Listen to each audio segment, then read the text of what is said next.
Miqtë Top Channel, mirë dita, mirë se vini në Shqipëria Live. Do t'jemi së bashku në 2 orët në vijim, ku do diskutojmë për të gjitha zhvillimet që faktikisht politika duket se i ka të shumta. Gjatë fundjavës një mbledhje e mbajtur në Partinë Demokratike ka nisur të ketë shkëndijat e para të përplasjes që dikur thuaj se fliteshin në media, por që sipas politikanëve, kryesisht demokratëve, nuk ekzistonin. Në fakt ekzistojnë dhe janë kontradikta që kanë lindur me 2 figura kryesore, Berishën dhe Salianin, por që duket se ka dhe të tjerë nga pas.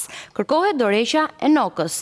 Se sa do të ndodh kjo pas gafës së bërë nga demokratët me avokatin e popullit ku zgjodh zoti Endrit Shabani, mbetet për tu parë në ditët në vijim. Megjithatë, përplasja e zbuluar edhe nga mediat si një pasojë një dialogu, po themi midis Berishës dhe Salianit, tani më është fakt. Jo vetëm kjo, por zhvillime ka edhe në kahun e socialistë. Dhe me gjykatën kushtetuese që të premten vendosin në favor të kërkesës së qeverisë, duke rikthyer në detyrë ministren dhe njëkohësisht zëvendës kryeministren Belinda Balluku. Sot është shfaqur për herë të parë. Kolegu Muhamet Veliu ka ndjekur të gjitha zhvillimet në Partinë Socialiste, atje ku është mbajtur edhe mbledhja e grupit parlamentar. Meti të përshëndes, për herë të parë sheh edhe një tjetër, pas vendimit për pezullim nga GJKK-ja, zonjën Balluku, apo jo?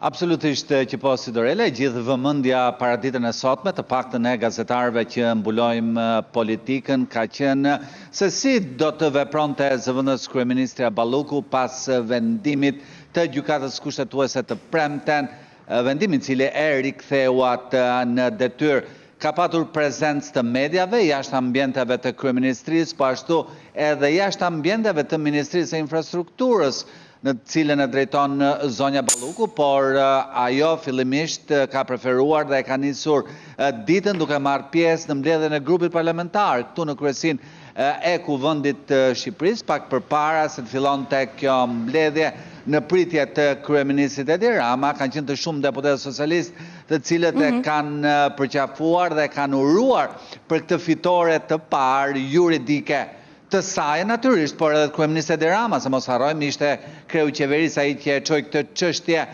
në gjykatën kushtetuese.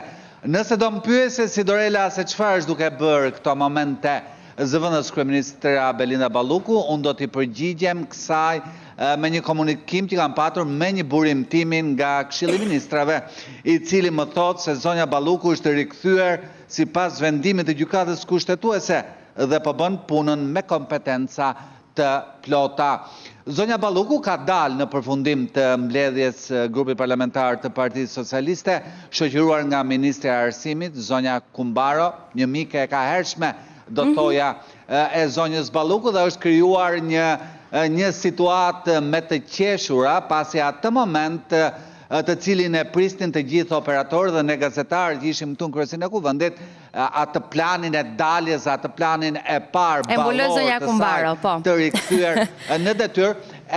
Jo, në fakt, zonja Kumbaro e shoqëronte, por një prej operatorëve atë moment pa dashje, pa kuptuar, ka dalë përpara dhe kanë filluar largo. Pra, ka qenë interesim për këtë moment, për të patur këtë plan të pastër të zonjës Balluku. Dhe operatori shkujtesur të largohet në të njëjtin drejtim me Ballukun gjatë gjithë kohës, se po shija dhe videon gjatë kohës që ti po shpjegoje, interesante. Bëri më të keqen e mundshme. Mirë, veç kësaj, Meti, podcasti i fundit i kryeministrit Edi Rama la shumë pikpyetje lidhur me mënyrën se si BKH është shfaqur në kryeministri, duke thënë Rama se nuk ju përmbajtën, po themi rregullores që Garda e Republikës ka, e duke refuzuar të dorëzonin telefonin e tyre në momentin e hyrjes në kryeministri. Për çfarë bëhet fjalë? Sidorela, kemi patur gjatë ditës së djeshme një këmbim në distancë deklaratash mes kryeministit Edi Rama, i cili ishte i pari që në podcastin e tij tregoi se çfarë kishte ndodhur kur oficerët të BKH-s kishin shkuar në kryeministri dhe më pas u përgjigj BKH-ja duke sqaruar se oficerët kishin vajtur atje për dorëzuar një urdhë ekzekutimi që lidhej me zëvendës kryeministren. Megjithatë, kjo situatë nuk i ka shpëtuar edhe njerëzve të cilët merren me rrjete sociale, kanë kompozuar përmes inteligjencës artificiale një foto ku duken agjentët e BK-s, për së vërtetës janë të pakta planet që ne gazetarët disponojmë të BKH-s në aksione sipër. Kështu që kjo foto e prodhuar po bën xhiron e rrjeteve sociale. Gjithsesi do thoya është në situatë e sqaruar për aq kohë sa BKH-ja dha qëndrimin e saj, po sipas ligjit agjentët e BKH-s u lejohet të mbajnë armë zjarri, kanë hyrë në ambientin e kryeministrisë, janë siguruar që armët e tyre do qëndronin në një vend të sigurt, monitoruar me kamera dhe pastaj kanë vijuar procedurën normale. Gjithsesi kjo situatë tregon marrëdhënien e tensionuar që tashmë ekziston mes politikës shqiptare, SPAK dhe BKH-s. Faleminderit shumë, Meti, për gjithë përmbledhjen, sqarimin, qoftë situatës ndodhur në kryeministri me Byron Kombëtar të Hetimit, po ashtu edhe me zonjën Balluku. Të përshëndes. Mirë, jam në studio në këto çaste me kolegun Poli Hoxha. Faleminderit shumë për kohën. Sot kam në një lidhje direkte dhe Fationa Mejdinin. Fationa, përshëndetje, faleminderit për kohën. Përshëndetje, Sidorela. Atëre, përpara se të nisim të flasim për temat me radhë, doja një koment të parë nga ana juaj, Fationa, fillimisht, e pastaj vi tek ti Poli, lidhur me zotin Klodian Brao, drejtuesi i ri i SPAK, i cili sot në mos gaboj ka një bashkëbisedim me gazetarët apo jo? Fationa, më thuaj. Atëherë, Sidorela, zgjedhja e Brahos i drejtuesi i ri i prokurorisë speciale në fakt nuk ishte surprizë. Ne kuptojmë që Braho ishte drejtuesi i sektorit kundër korrupsionit në prokurorinë speciale dhe për këtë arsye ishte si do thuash një lloj avantazhi ndaj kandidatëve të tjerë. Do të ishin dy kandidatë kryesorë, zoti Braho ishte dhe zoti Fationa, të kërkoj ndjesë, më duhet të ndërpres se ke një problem me audion dhe nuk arrit të të dëgjoj mirë, më shkëputet zëri. Sapo regjia të ndihmoj, të asistoj, rikthehem përsëri tek ti. Poli, Braho, takim, bashkëbisedim me gazetarët, e nis ndryshe nga paraardhësi apo çfarë? Po patjetër u duk sinjali edhe që tek BKH-ja, tek replika, ose në sakt ata nuk e konsideruan si replik me kryeministrin, ai ironia, ajo sarkazma me BKH-n, sepse BKH-n pavarësisht se është një institucion që ka një pavarësi shumë të madhe, është i gjithi në dispozicion të SPAK-ut apo prokurorëve, po dhe të drejtuesit të SPAK-ut si hierarki.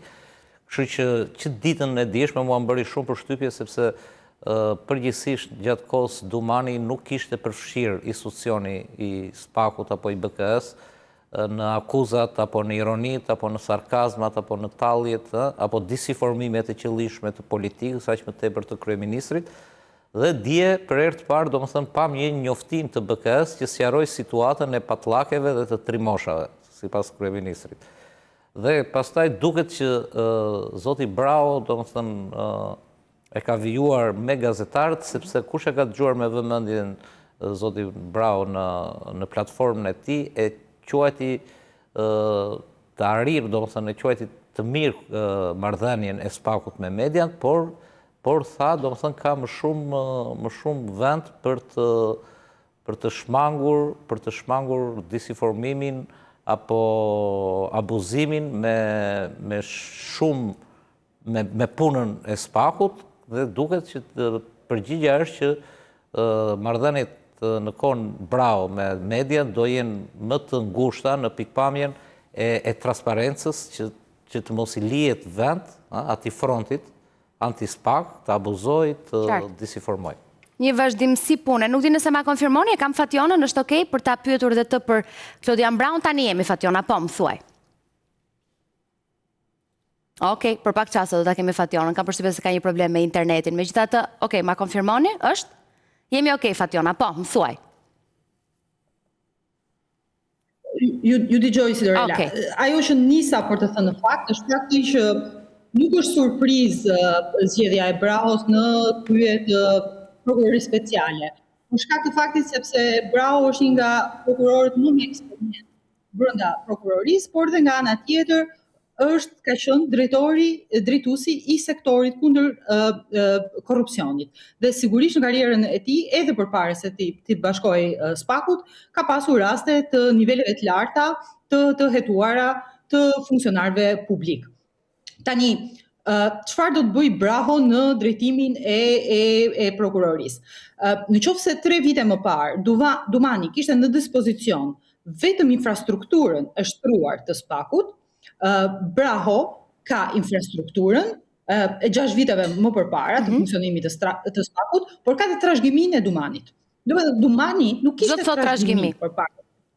Trashëgimin e vendimeve që SPAK-u ka marrë. Do të thotë Dumani me qëndrimin e tij 3 vjeçar në drejtimin e prokurorisë ka krijuar një trashëgimi shumë të pasur për sa i përket niveleve të larta të hetimit, do të thotë niveleve të larta të gjithë atyre personazheve që hetoi.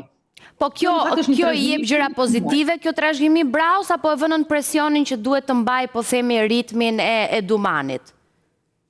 Tani Brahu ka qenë vetë hetues i disa prej atyre emrave të funksionarëve të lartë që janë hetuar gjatë këtyre viteve nga SPAK-u. Unë mendoj që i jep më shumë kurajo, i jep më shumë guxim, por nga ana tjetër i jep edhe përgjegjësi për ta vazhduar këtë trashëgimi që i është lënë. Dhe mendoj që Braho ka ambicien për të lënë edhe ai gjurmë në drejtimin e SPAK-ut dhe nuk është se mendoj që ai kandidoi në këtë funksion për të qenë thjesht një administrator, sepse ka 2 mënyra se si drejtuesi i SPAK-ut mund ta kryej mund ta ushtrojë punën e tij.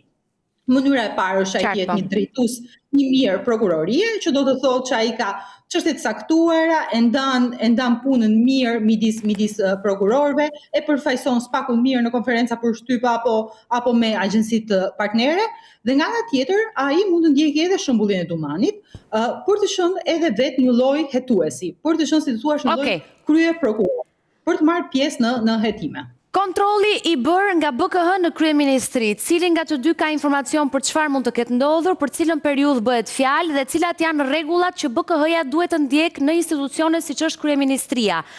Vura re kryeministrin që përdori terma të ndryshme, por kuptimi i gjithës ishte që paraqiten këtu dhe nuk ndjekin rregullat që institucioni ka për të dorëzuar celularin tek dera. Kush ka informacion që ta nis? Okej, thuaj. Mund të nis unë, edhe sigurisht jam i sigurt që edhe kolegu në studio ka informacionin e tij, por mendoj që situata është shumë e thjeshtë. Situata është e thjeshtë për shkak sepse edhe sqarohet edhe në njoftimin e BKH-s, reagimin e BKH-s që bëri dje, bëhet fjalë për situatën në të cilën në muajin nëntor, në mos gaboj, kur BKH-ja ka shkuar për të dorëzuar, si thuash, për të njoftuar zëvendës kryeministren Balluku, për të njoftuar institucionin e zëvendës kryeministres për hetimin që kishte nisur ndaj saj. Dhe nga kjo, duke ditur domethënë se Balluku nuk është vetëm ministre e infrastrukturës, por është edhe zëvendës kryeministre, dhe për këtë arsye duhet që një njoftim zyrtar të bëhej edhe në godinën e kryeministrisë, atje ku zëvendës kryeministra ka edhe një zyrë. Dhe kjo ka qenë arsyeja pse hetuesit e BKH-s kanë hyrë për të bërë këtë komunikim formal. Sigurisht që sipas ligjit në fuqi, ata janë të pajisur me pistoleta, me ato që kryeministri Rama i quan patllake, me një gjuhë, domethënë, patllake, kryeministri i është referuar armëve të zjarrit që sipas detyrës edhe sipas ligjit hetuesit e BKH-s i kanë gjithmonë me vete, për shkak të natyrës tejet sensitive të punës që ata kanë. Aty me sa duket ka pasur jo përplasje, por ka pasur një lloj komunikimi për sa i përket faktit se si duhet të administroheshin këto armët e zjarrit. Është bërë qartë se kryeministria është një institucion i rëndësisë së veçantë, ruhet nga Garda e Republikës dhe përpasoj askush nuk mund të hyjë armatosur në ambientet e kryeministrisë. Është zgjidhur çështja pa shumë probleme, janë depozituar armët në pjesën ku depozitohen edhe telefonat, edhe armët, edhe objektet e tjera të cilat nuk lejohen në këto institucione sensitive të merren me vete. Dhe është bërë qartë që këto ka pasur kamerë që depozitimi i tyre të jetë i monitoruar, dhe pastaj ka vazhduar puna dhe është bërë njoftimi dhe pastaj janë administruar përsëri armët e zjarrit dhe ka përfunduar gjithë çështja. Kjo risjellje e këtij që as incident nuk mund quhet, mund quhet thjesht një procedurë normale. Rama e bën, nuk besoj që e bën për vëmendje, e bën për të shërbyer një strategji që ai e ka nisur, që është si të thuash demonizimi i SPAK-ut edhe i strukturave të SPAK-ut siç është BKH-ja. Rama është duke përçuar mesazhin, domethënë po bën një fushat, ai ka përçuar mesazhin që këta njerëz po marrin kompetenca të cilat nuk u takon, dhe me episodin e fundit që u shfaq në episodin e fundit të podcastit të tij, Rama ishte duke treguar që tashmë këta funksionokan edhe si sherifa, markan armë me brez me vete dhe kërkokan të hykan me dhunë në institucione ku mbajtja armëve nuk lejohet. Dhe mendoj që kjo është e gjitha një fushat e mirë menduar për të delegitimuar SPAK-un për të paraqitur ata si një institucion jo efektiv, si Trimosha, si sherifa dhe mendoj që kjo Trimoshat nuk pranonin të dorëzonin patllaken, tha Rama. Megjithatë, për çfarë bëhet fjalë konkretisht sipas teje, Poli? Bëhet fjalë për një procedurë shumë normale. BKH-ja është një strukturë speciale, shpesh për zhargon quhet FBI-ja e Shqipërisë. Madje zoti Bravo tha që ne po e çojmë në synimi jonë është ta çojmë në atë nivel që mos kemi nevojë ndihmë, domethënë shumë parasore edhe nga institucionet tjera si policia.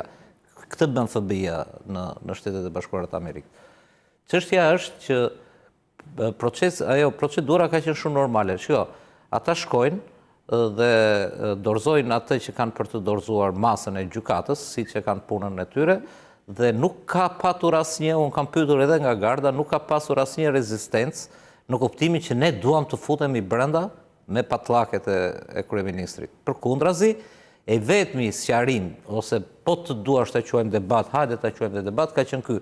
Armët tona duhet të jenë të monitoruara dhe të sigurta, sepse mund të ndodhë që dikush, një dashakeqës, ne shikojmë frymën, domethënë aq ka në dorë, sarkazmën, ironinë, delegitimitetin, siç e tha Fatjona, për t'ju ulur dinjitetin personale, bëjnë të dy. Tjetri juve epitete, prokurorëve dhe është teknik, nuk është rastësi.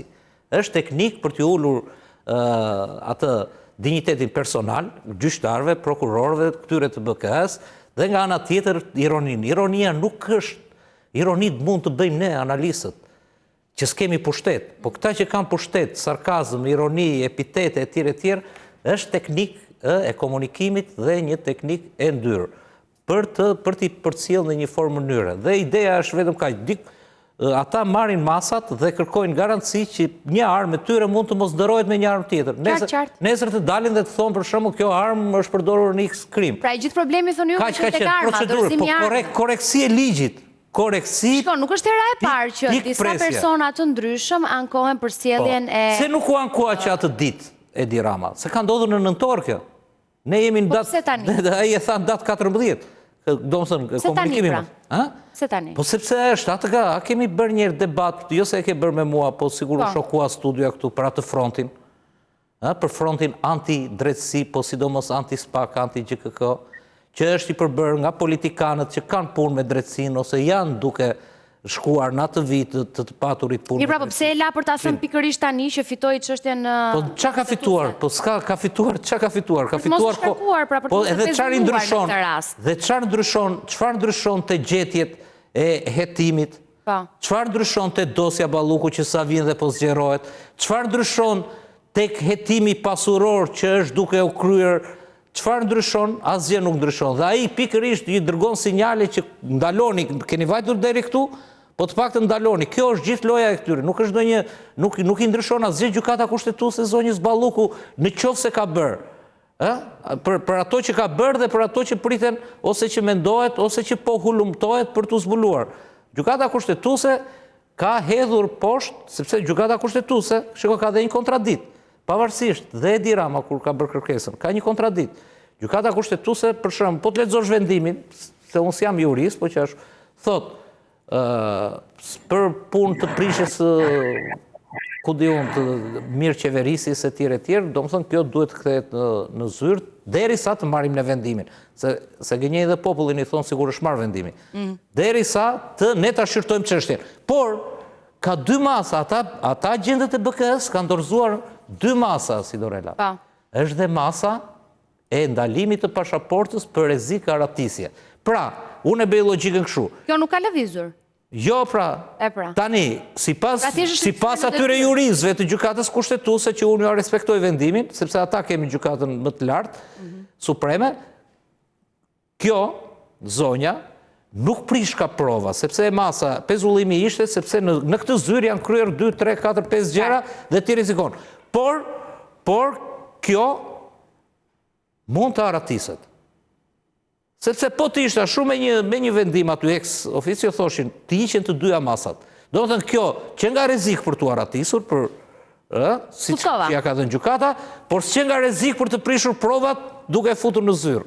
Ecim, duhet të thënë, kjo fundjava ka qenë një fundjavë që kishte zhvillime thuajse në çdo kamp, në çdo fush edhe në gjithçka. Kështu do t'i kesh gjithë. Se do t'i kemi kështu?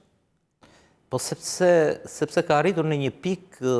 Që s'mban më? Jo, që s'mban më. Ka arritur në një pikë që dy frontet do përplasen. Qartë, tani? Do përplasen sepse këta nuk pranojnë që si në çdo vend shoqëri demokratike, as t'i japin dorëheqjen, as t'i ikin, as të jenë institucional, të shkojnë me avokatat. Berishën e dëgjuat sot pasi doli nga detyrim paraqitja në SPAK, mu duk më i butë me Klodian Braun, në krahasim me paraardhësin Dumani. Nuk e dia e vutre ju, tha, u zgjodh në mënyrë legjitime, me 7 vota, ashtu siç parashikohej, etj me radhë. Fationa, nuhate gjë apo ishte normal, korrekt?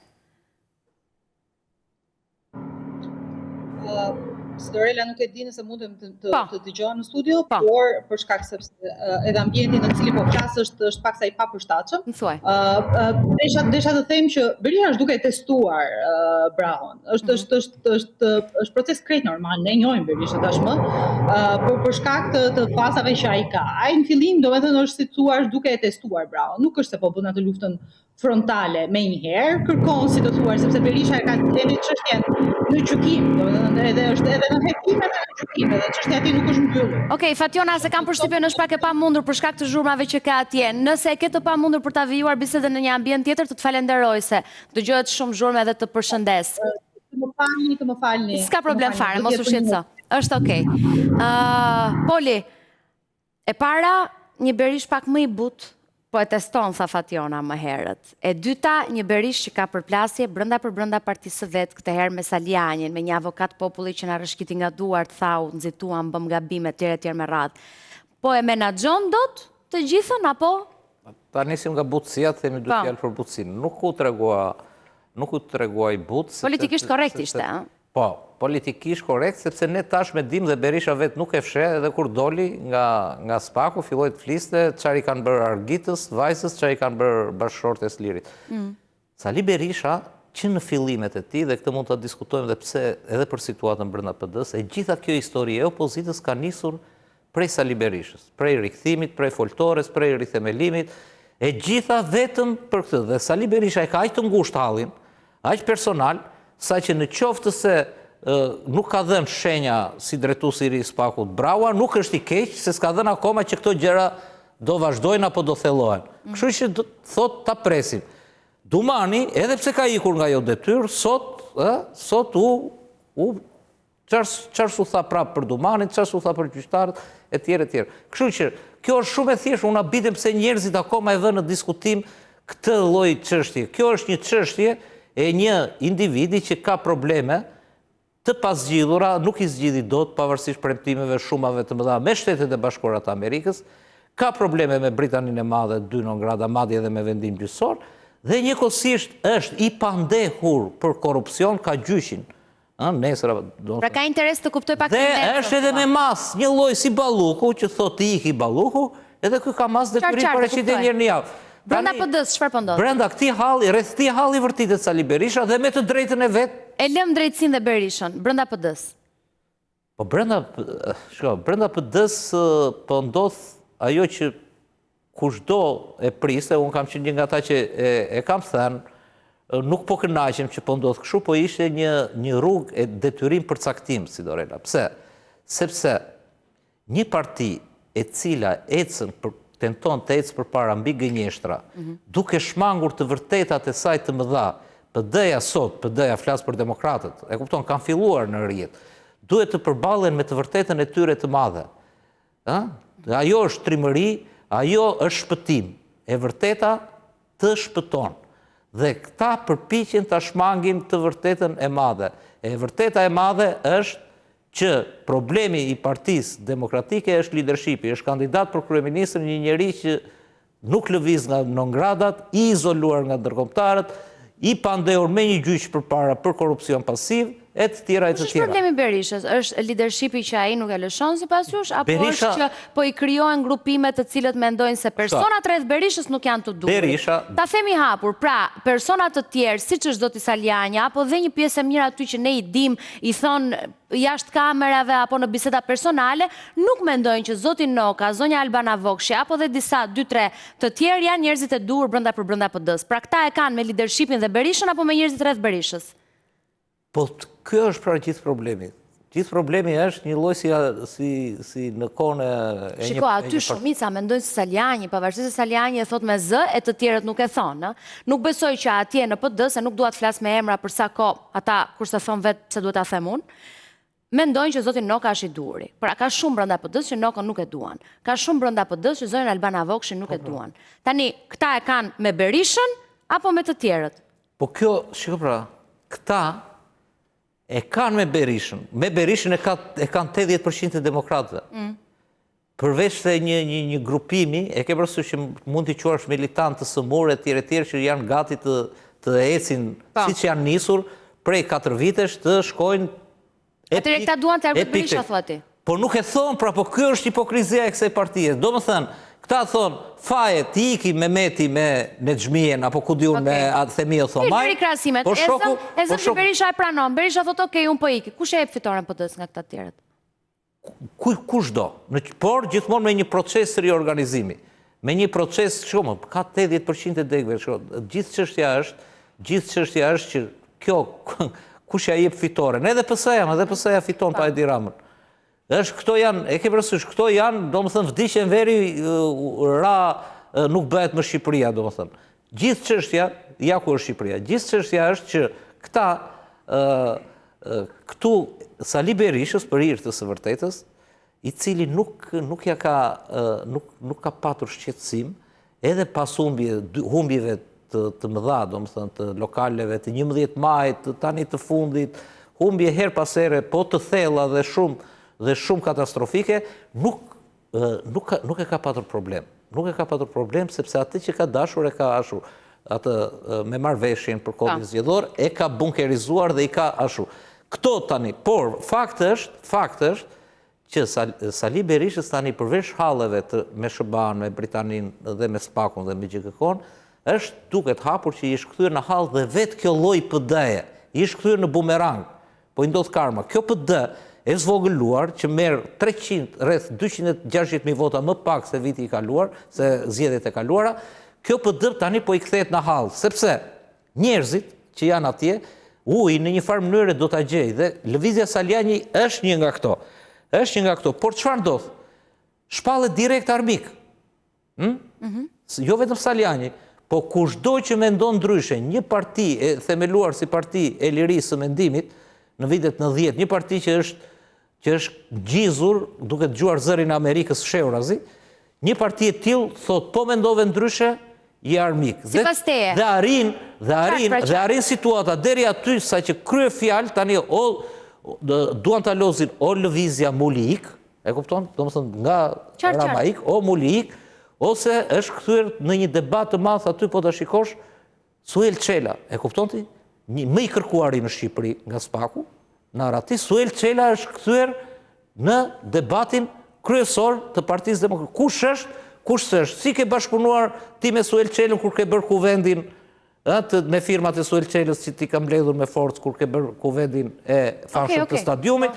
Nga ana tjetër ty ti sjell njerëzit Suel Çela, a e kupton deri në çfarë deregjesh ka ta ndisur kjo parti? Ta përshtypjen që në ditët në vijim do ketë ndoshta ndonjë lloj qartësimi se jo pa qëllim e thash në hyrje. Shumë thoshin që nuk është situata që ka përplasje, janë bashkë, nuk ka rëndësi nëse bëhen 2-3 takime në qytetet të mërkurën do shikosh çuditëra. Sepse në qoftë se lëvizja Saljani u konsiderua si lëvizje jashtë, tani? Unë di dhe kam dhe me informacion që të mërkur do mblidhet Këshilli Kombëtar, më në fund të detyruan të mbledhin Këshillin Kombëtar, por gjithë zërat më të ashpër që kanë qenë jashtë kryesisë, vetëm Saljani ishte dhe ne pamë çfarë ndodhi te kryesia, çfarë përplasje, Murizi, e tjerë, të gjithë, dhe aty do ketë një përplasje finale të këtyre. Mos harrojmë kjo që thot Poli qëndron, por keni parasysh që vetëm pas pak muajsh në Partinë Demokratike jo në konotacion humori, por është fakt, do të ketë zgjedhje për kreun e partisë. Në prill janë zgjedhjet. E di që shumë keni në mendje komentet e zotit Edi Paloka edhe të tjerë që thanë i vodhëm zgjedhjet që të bëjë Basha kryetar, dyshoj të ndodh këtë herë. Faleminderit shumë. Faleminderit. Poli. Publicitet, kthehemi pas pak. E vështirë është, po jo e pamundur të kesh një deputet të Partisë Demokratike sot në studio, siç është Klevis Balliu. Faleminderit shumë Klevis. E them këtë për shkak se jo shumë duan të flasin për çështjet aktuale brenda për brenda. Pa dyshim do flasim edhe për protestën që ju do të mbani. Nuk të jemi të sinqert, në këto 5 vite është vështirë të gjesh një deputet të PS-s në për studio, ne kemi po që i kërkojmë, po nuk na vinë në përballje. Në përballje jo, kjo është drejt. Domethënë kemi vjen, ne ngelëm në për emisione, në për televizione. Domethënë unë vetëm sot i kam një 4, kështu që keni një 4 biseda, intervista. Po, fillojmë sot me ju, në çfarë na shkon bar. Do të shkoj mirë Klevis, po e rëndësishme është të shkoj mirë Partisë Demokratike në vijim. Të mërkurën keni një mbledhje të rëndësishme, mbledhje të Këshillit Kombëtar, por përpara kësaj, Regjia do më ndihmoj pak me një bised që është bërë shumë virale kudo në për portale dhe do doja ndihmën tënde me qenë se ti je pjesë e Partisë Demokratike, më thuash sa të vërteta dhe jo ka në këto diskutime. Ti ke qenë në një lidhje direkte me mua para pak ditësh, kur unë të kam pyetur për këto 2 foltoret ku do shkoje ose jo. Megjithatë, kjo është pak a shumë ajo që po shpërndahet në media. Berisha ka akuzuar se Hysén Kadia, që ishte dhe i votuar shumë në primare në Tiranë, nuk ka bërë asnjë ditë fushat për Partinë Demokratike. Saliani thot, unë kam fotografi fshatrave të Kavajës duke bërë fushat. Kjo nuk është e vërtet, po gënjeni, ka thënë Berisha, i s'ka punuar. Falti, ka thënë Saliani, jemi 2800 vota para, fjalën gënjen të riqe, jo s'ka qenë. Ka refuzuar Berisha dhe Saliani ka thënë të respektoj si kryetar partie për fjalën gënjen të riqe ose dal nga mbledhja. Berisha Viona im ka dërguar SMS, Saliani mendova që sot duhet flisni për skandalin Rama Balluku, sot me këtë po zhvendosni vëmendjen. Problemi që nga shqetësimi që kanë demokratët dhe jo vjedhjet e qeverisë. Unë erdha të bëjmë gjyqin qeverisë, por nëse doni për demokratët, ja e bëjmë. Do më keni me celular në dorë për të denoncuar kudo që bashkëpunon me qeverinë. Kishte përplasje mendimesh dhe opinionesh në mbledhje? Po, përplasje mendimesh në PD ka 30 vjet që ka, se prandaj është Partia Demokratike. S'është lajm thua, po. S'është një lajm, edhe unë kam shumë mendime të ndryshme. Ajo që më bën përshtypje është aty, domethënë se unë isha pjesë e mbledhjes, se këto janë pak jo shumë të sakta. Por gjithsesi pak rëndësi ka. Ku qëndron pjesa që s'është saktë këtu? Në tërsinë e vet janë të pasakta, se për shembull në rastin e Kadis ka një dhe besoj dhe Ervini e pranoi që mbase unë jam i keq informuar, por nuk po mashtroj tha. Pra në këtë aspekt. E quajti vërtet Berisha gënjeshtar? Pra ekziston ky debati këtu? Jo, tha mos mashtro, se po mashtron. Në këtë kuptim, madje nuk e di ne ja tha doktori apo dikush tjetër që po mashtron. Por ajo që di unë është që dhe vetë Ervini e pranoi që mund të jemi keq informuar, tha që okay, mund të quhet keq informim. Gjithsesi nuk mendoj që është kjo diskutimi. Në rastin konkret, më bën përshtypje se nuk e kuptoj mirë që çfarë kërkon. Se në mbledhje tha që ne nuk kemi sulmuar gjyqtarët të cilët kanë qenë pjesë e procesit të tij politik që kanë arrestuar Ervin Salianin. Dhe unë ja tregova që i kam denoncuar unë ata gjyqtarë. Dhe i tregova fotografinë e Ervinit, që ja ku i ke, denoncimet, ta jap dhe linkun. Dhe ato janë publike, madje edhe ju e kishit. Po. Si link, domethënë pra ishin disa gjëra që nuk shkonin dhe vërtet është që PD-ja ka bërë gjithçka, jo vetëm që e ka denoncuar gjyqin politik ndaj Ervinit në Shqipëri, po e ka çuar deri në arenën ndërkombëtare në të gjitha rezolutat. Krah për krah me arrestimin e Sali Berishës dhe të zotit Meta. Pa jam i paqartë se çfarë kërkon. Si ka një paqartësie mes demokratëve për mënyrën se si duhet bërë opozitë? Jo, është çështja që disa thonë nuk po merremi sa duhet me skandalet e qeverisë, disa të tjerë thonë që duhet riformimi. Falenderoj. Nuk thash për ty personalisht, se për hir të vërtetës ti e ke bërë. Po një pjesë e demokratëve që thonë që s'po bëjmë mjaftueshëm. Fakti që Rama është në pushtet akoma, ne s'po bëjmë mjaftueshëm. Dhe ne të gjithë këtë themi. Nuk ka një demokrat që thotë shiko, ne bëm mjaftueshëm le të rikujt tani me që nuk u rrëzua. Të gjithë demokratët këtë thonë, nuk ka demokrat që thonë, dhe i pari që thotë këtë është Sali Berisha. Që thotë, ne nuk jemi në të njëjtin hap me problemet që ka vendi. Dhe duhet intensifikojmë përballjen me pushtetin, jo vetëm kaq, por duhet intensifikojmë takimet me qytetarët sepse duhet të informojmë qytetarët për çfarë po ndodh. Se ka një zhurmë amulli të madhe mediatike. Ani, unë e kuptoj interesin për këtë çështje apo për atë çështje, po duhet kuptojmë që në Shqipëri çdo ditë ndodh diçka. Unë kam sot një denoncim të radhës ku edhe kryetari i partisë e ka përmendur sot, unë e kam marrë nga pamfleti, një portal tjetër, ku Edi Rama ka firmosur për... Des me emrat, sa nuk është se lejohet përmendosh çdo lloj emri. Po, okej, bëre iku, vazhdo. Për të marrë parasysh se një media ku nga e mora. Domethënë, edhe vetë kryetari i partisë e ka denoncuar sot, shikoni çfarë ka ndodhur. E keni parasysh paketën e maleve? Po mos më dil nga tema, shkojmë te skandalet e qeverisë në momentin protestës, po më qëndro pak tek mbledhja. Një sekond, se kjo ka shumë rëndësi. Vetëm një sekond tani, është e vërtet që Saliani ka kërkuar të mbahet përgjegjësi për rrëshqitjen e situatës nga duart për avokatin e popullit, po apo jo? Po, faleminderit edhe për këtë pyetje, se edhe unë jam një ndër ata që ka... Që kishe firmosur, dhe ti kishe firmosur për Shabanin. Tani dhe unë aty edhe kërkova, dhe mendoj që jam i saktë, që ka një përgjegjësi për ata që kanë firmosur, me qënë se ma kërkon ti apo tjetëri, ka një përgjegjësi për ata që kanë kërkuar firmën. Dhe unë nuk habita shumë, sepse nuk isha informuar, që Ervini kishte lobuar për këto firma. Kishte kërkuar zonjën Selda Hoti, deputetës, i kishte kërkuar zotit Blendi Himçi, që ta... Po, Ervini. Shabani, apo? Po, Ervin Saliani kishte kërkuar, kishte lobuar që të firmoseshin këto firma, edhe Blendi Himçit, edhe zonjës Hotit, dhe ata ja thanë, dhe aje pranoj... Saliani po lobonte për Shabanin? Po, dhe pranoj vetë në mbledhje. Ja tha Elda Hoti dhe Blendi Himçi. Unë nuk e dija, se mua s'ma ka kërkuar Ervini. Mua ma ka kërkuar Ina Zhupa. Pra, dhe ti nuk mendoj që është e drejtë, ti jemi sinqert me ty, të thua që ka bërë, kur unë të kërkoj ty të firmosësh një letër, dhe pasaj unë të dalë dhe të them që ti ke bërë gabim. Kur ti e ke firmosur se kam kërkuar. Po gjithsesi. Më falë, ju patët një lloj dakordësie të gjithë si parti për të firmosur, apo firmosët... S'ka pas asnjë dakordësi. Jemi të sinqert, nuk është se ju kushtua shumë rëndësi avokatit popullit, apo çfarë ndodhi?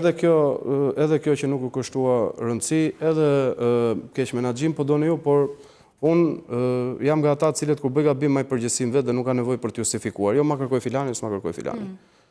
Ajo ishte një gabim dhe pikë. A duhet të mbaj përgjegjësi Flamur Noka për këtë? Është i vetmi që nuk ka firmos dhe është i vetmi që i ka bërtit gjithë grupit. Jo, firmën e kishte zoti Flamur Noka të kemi Shabani, e sigurt? Flamur Hoxha, ndjes atëherë. Po, okay. Nuk ekziston. E gjitha mullia e ngritur kundër Flamur Nokës, është një mulli që bëhet sepse Flamur Noka është i pari që ka denoncuar edhe Ballukun, është i pari që ka denoncon dhe është në përballje me Edi Ramën. Pra thua është gabim të kërkohet dorëheqja e tij. Flamur Nokës nuk ja falin ato gjithë betejën e tij në terren për rithemelimin e PD-s. Themi atë që është.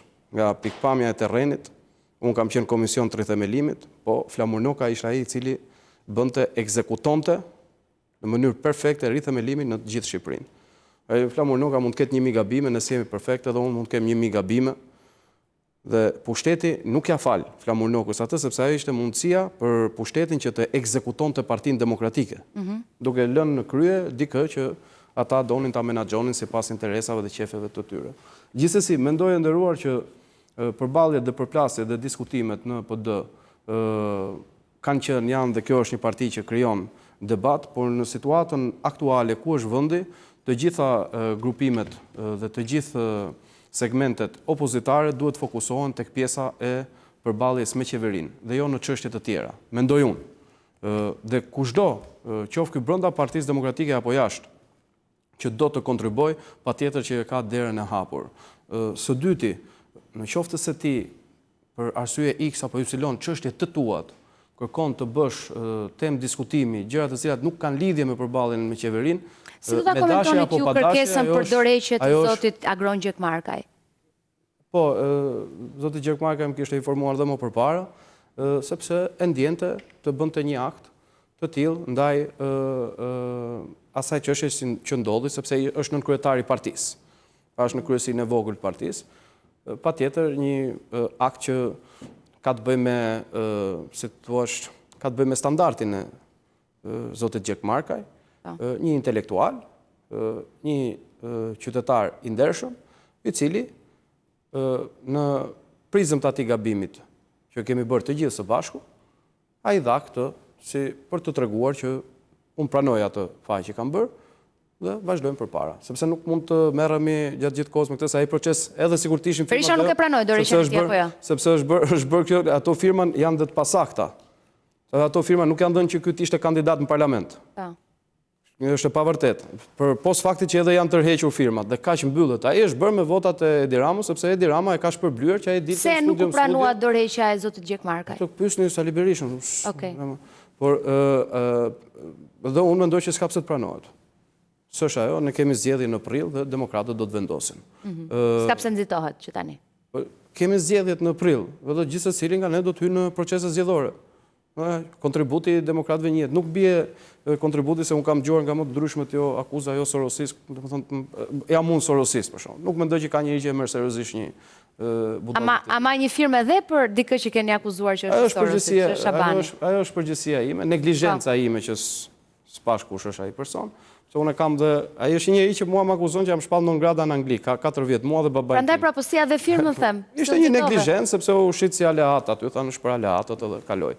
Por gjithsesi nuk ka justifikim. Ajo ishte gabim dhe kaq. Po ai u bë me votat e Edi Ramës sepse Edi Rama donte ta shpërblente një formë apo një tjetër. Po Ramës ja çuat ju në TAV se e firmosu s'mund Rama mos ta. Jo, më Rama kishte ç'bën. I erdhi gati, po jo. Rama kishte ç'bënde sepse Unë jam shumë dakord me ty kur ti thua unë gabova dhe kjo është shumë njerëzore. Po A mundet vetëm ta shpjegoj? Rama nuk e kishte në TAV, sepse ky s'duhet të ishte fare emri në parlament, sepse janë tërheq firmat. E njëjta gjë ka ndodhur në 2022-shin. Është e njëjta gjë që ka ndodhur në 2022-shin. Në 2022-shin avokati i popullit nuk u zgjodh sepse u tërhoqën firmat. Kaq. Dhe e ka neni 72 tërheqjen e firmës qoftë edhe gjysore para seancës parlamentare. Edi Rama nuk e pranoi se donte të shpërblente Shabanin që dilte dhe bënte si opozitë opozitës. Dhe kemi akoma ca nga ato që vërdallisen nëpër studio që kërkojnë të bëjnë gjasë me opozitë kundër opozitës. Po kundër qeverisë nuk flasin dot. Dhe kërkojnë të bëjnë zhurmë drejt opozitës. Po Saljani apo bën opozitë kundër opozitës? Duhet ta pyesni Ervinin, se ti je brenda PD-s. Po fakti që sot ne po diskutojmë për këtë dhe jo për pezullimin e masës të pezullimit të ballukut. Do pjesën e parë do e diskutoj edhe me ty. Jo, po flas me mua, nuk e di ç'keni diskutuar me ty. Do ta diskutoj edhe me ty në vit. Fakti që ne për këtë ta kalojmë nga kjo dhe shkojmë te protesta. Jo vetëm ne të dy, por në çdo studio sot un kam vënë re, edhe në emisionet e natës, që tema e diskutimit është kjo dhe nuk është çështja e ballukut. Ndërkohë paratë shqiptarëve ikin. Un po ju them, unë thash, unë do të jap një denoncim. Po bëheni kryeredaktor emisionesh dhe të caktoni temat, po kjo është fakti, jo nuk po them që pse po bëni ju gabim. Fakti që u hap ky diskutim. Unë dua të di mendimin yt si deputet i Partisë Demokratike, kur shet debatet që bëhen brenda mbledhjeve. A mendon që debati Saljani Berisha i shërben Ramës apo jo? Unë nuk e kuptoj, të jemi sinqert, nuk e kuptoj se çfarë kërkon Ervini, se tha që nuk është sulmuar, tha gjyqtarët që më kanë arrestuar mua. S'është e vërtetë, se ja tregova në mbledhje, ja ku e ke, kam bërë unë deklaratën kundër tyre. Kam bërë unë. Pra, Saljani thotë se s'më mbrojtët kur shkova më. Po, kjo është e pavërtetë. Jo vetëm që unë jam dhe shef organizimi, unë kam thirrë njerëz në mbështetje të tij edhe ditën e që shkoj tek drejtoria e policisë, pastaj është e vërtetë. Në mbyllje të fushatës unë kam mbajtur fjalën, kam përmendur Ervinin. Sali Berisha ka 30 deklarata për të. Pra nuk e kuptoj se ku do. Thotë që duhet analizë. Ka 4 javë që ka dalë dokumenti për të filluar analizën dhe janë shpërndar 71 koordinator për të bërë analizën, se s'mund shkoj unë bëj analizën e degës time. Se shkon ku kam kandiduar vetë. Nuk e kuptoj se çfarë. Kjo është një pyetje për të. Unë nuk e di se çfarë po bën. Të jemi sinqert. Ajo që di unë është që kjo zhurmë po tërheq vëmendjen nga aferat korruptive dhe betejë me pushtetin dhe po i çon diku tjetër që s'bën sens. Unë sinqerisht nuk e di. Për këtë duhet pyetur ai. E bën me dashje, e bën pa dashje është çështje e tij, por në të dyja rastet nuk i falet një njeriu që ka viten politik. Tani, unë shikoj dhe tjerë që duan t'i frynë në zjarrit se mund të ketë një atërmbetje, por unë tash dua t'ju kujtoj juve që unë kam ndetur 420 ditë në protestë, jam arrestuar 3 herë, nuk u zgjodha deputet në 2021-shin dhe kam qenë krye të çdo proteste të mundshme të Partisë Demokratike dhe jam proceduar për ato protesta 480 herë, që është një rekord global. Mendoj, nuk mendoj, as Al Capone s'ka pas aq procedime penale sa kam patur unë. Duke përfituar nga mënyra e drejtë për drejtë që ju flisni, a keni menduar ndonjëherë t'ia thonin në sy kolegut tuaj këtë? Po e thash në mbledhje unë. Ja ke thënë. Po e thash në mbledhje. Që nuk e kupton se çfarë kërkon Saljani. Unë se di për çfarë po i diskutoni këto. Ja thash në mbledhje. Dhe po ja them edhe këtu sa ai dëgjon aty. Po. Pra, këto janë, dhe tani po them.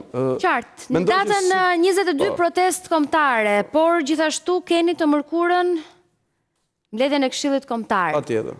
A pritet të ketë vendimarrje të rëndësishme në Këshillin Kombëtar apo ka të bëjë vetëm me protestën? Në Këshillin Kombëtar bëhen diskutime dhe mund të dalin ndonjë propozim tjetër. Të gjitha janë të mundura, po Këshilli Kombëtar po mblidhet në kuadër të protestës së 22 marsit, e cila është tejet jetike për një fillim të një qasje tjetër ndaj kësaj qeverie, se qarta se çdo qasje që kemi patur ne deri sot nuk ka funksionuar. Edhe radhën e fundit që ne kemi qenë në emision, unë ju kam thënë që në Shqipëri nuk ka nevojë për mitingje, ka nevojë për protesta. Çfarë është bërë deri sot kanë qenë përgjithsisht mitingje me fjalime. Unë mendoj dhe kam propozuar edhe në mbledhjen e fundit në kryesi, na duhen protesta. Protesta ka bërë Bullgaria, protesta ka bërë Greqia, protesta ka bërë Franca, nuk zgjidhet kjo punë me mitingje. Shiko, kjo është një pushtet, një qeveri e kapur në flagrancë duke vjedhur. Në qoftë se nuk janë në pushtet, ata shkojnë në burg. Tani të presësh Edi Rama do thotë, po iki unë do të shkoj në burg. Si komenton vendimin e kushtetueses? Pre presionit politik, është rast unikal dhe ai e pranoi vetë, dje tek podcasti i tij. Çfarë tha? Ai tha që ne arritëm të zbrapsim një vendim të një gjykate, një vendim brutal, alla shqiptar që tha, i cili merrte kompetencat e kryeministrit dhe të parlamentit. Kur i ka kompetencat kryeministrit dhe të parlamentit për të vendosur masa arresti? Jo, për të vendosur kë ka ministër dhe kë jo. Ai nuk tha, përse Balluku u arrestua dhe ai e pengoi arrestimin. Ata e pezulluan nga detyra. Ti ministër vendos këtë duash, por nëse kapet në korrupsion, masat i vendosin gjykatat. Pezullim, arrestim me burg, dakord jam unë. Pezullimi, thot Rama, është tejkalim i kompetencave sepse e pezulloi ose nuk pezulloi unë. Jo, Rama thonë ju e do në burg Ballukun, ti vjen mas arrest në burg. Si e do Rama, unë po them, ajo që për cilën Rama nuk është pse hetohet apo pse i hiqni pasaportën e tjerë me radhë. Rama thot ti s'mund të më pezullosh mua një ministër se kjo është kompetencë që më takon mua KV ministër e KSV. S'më detyron do ti ta shkarkoj. Kjo është ideja. Atëherë. Po. Unë di që ti e kupton, ë? Jo, e kuptoj qartë, po keni një problem. Edhe drejtorat i ka caktuar Rama, po se kanë kimuar në kushtetuese kur janë marrë me mas arrest me burg apo jo? Ju keni drejtorin e Ballukut në burg. Rama emëron atë. Emërimi është çështje e këtij, po kur kapen në vjedhje, masat, qoftë kjo për pezullim nga detyra apo jo, i jep gjykata, nuk i jep qeveria.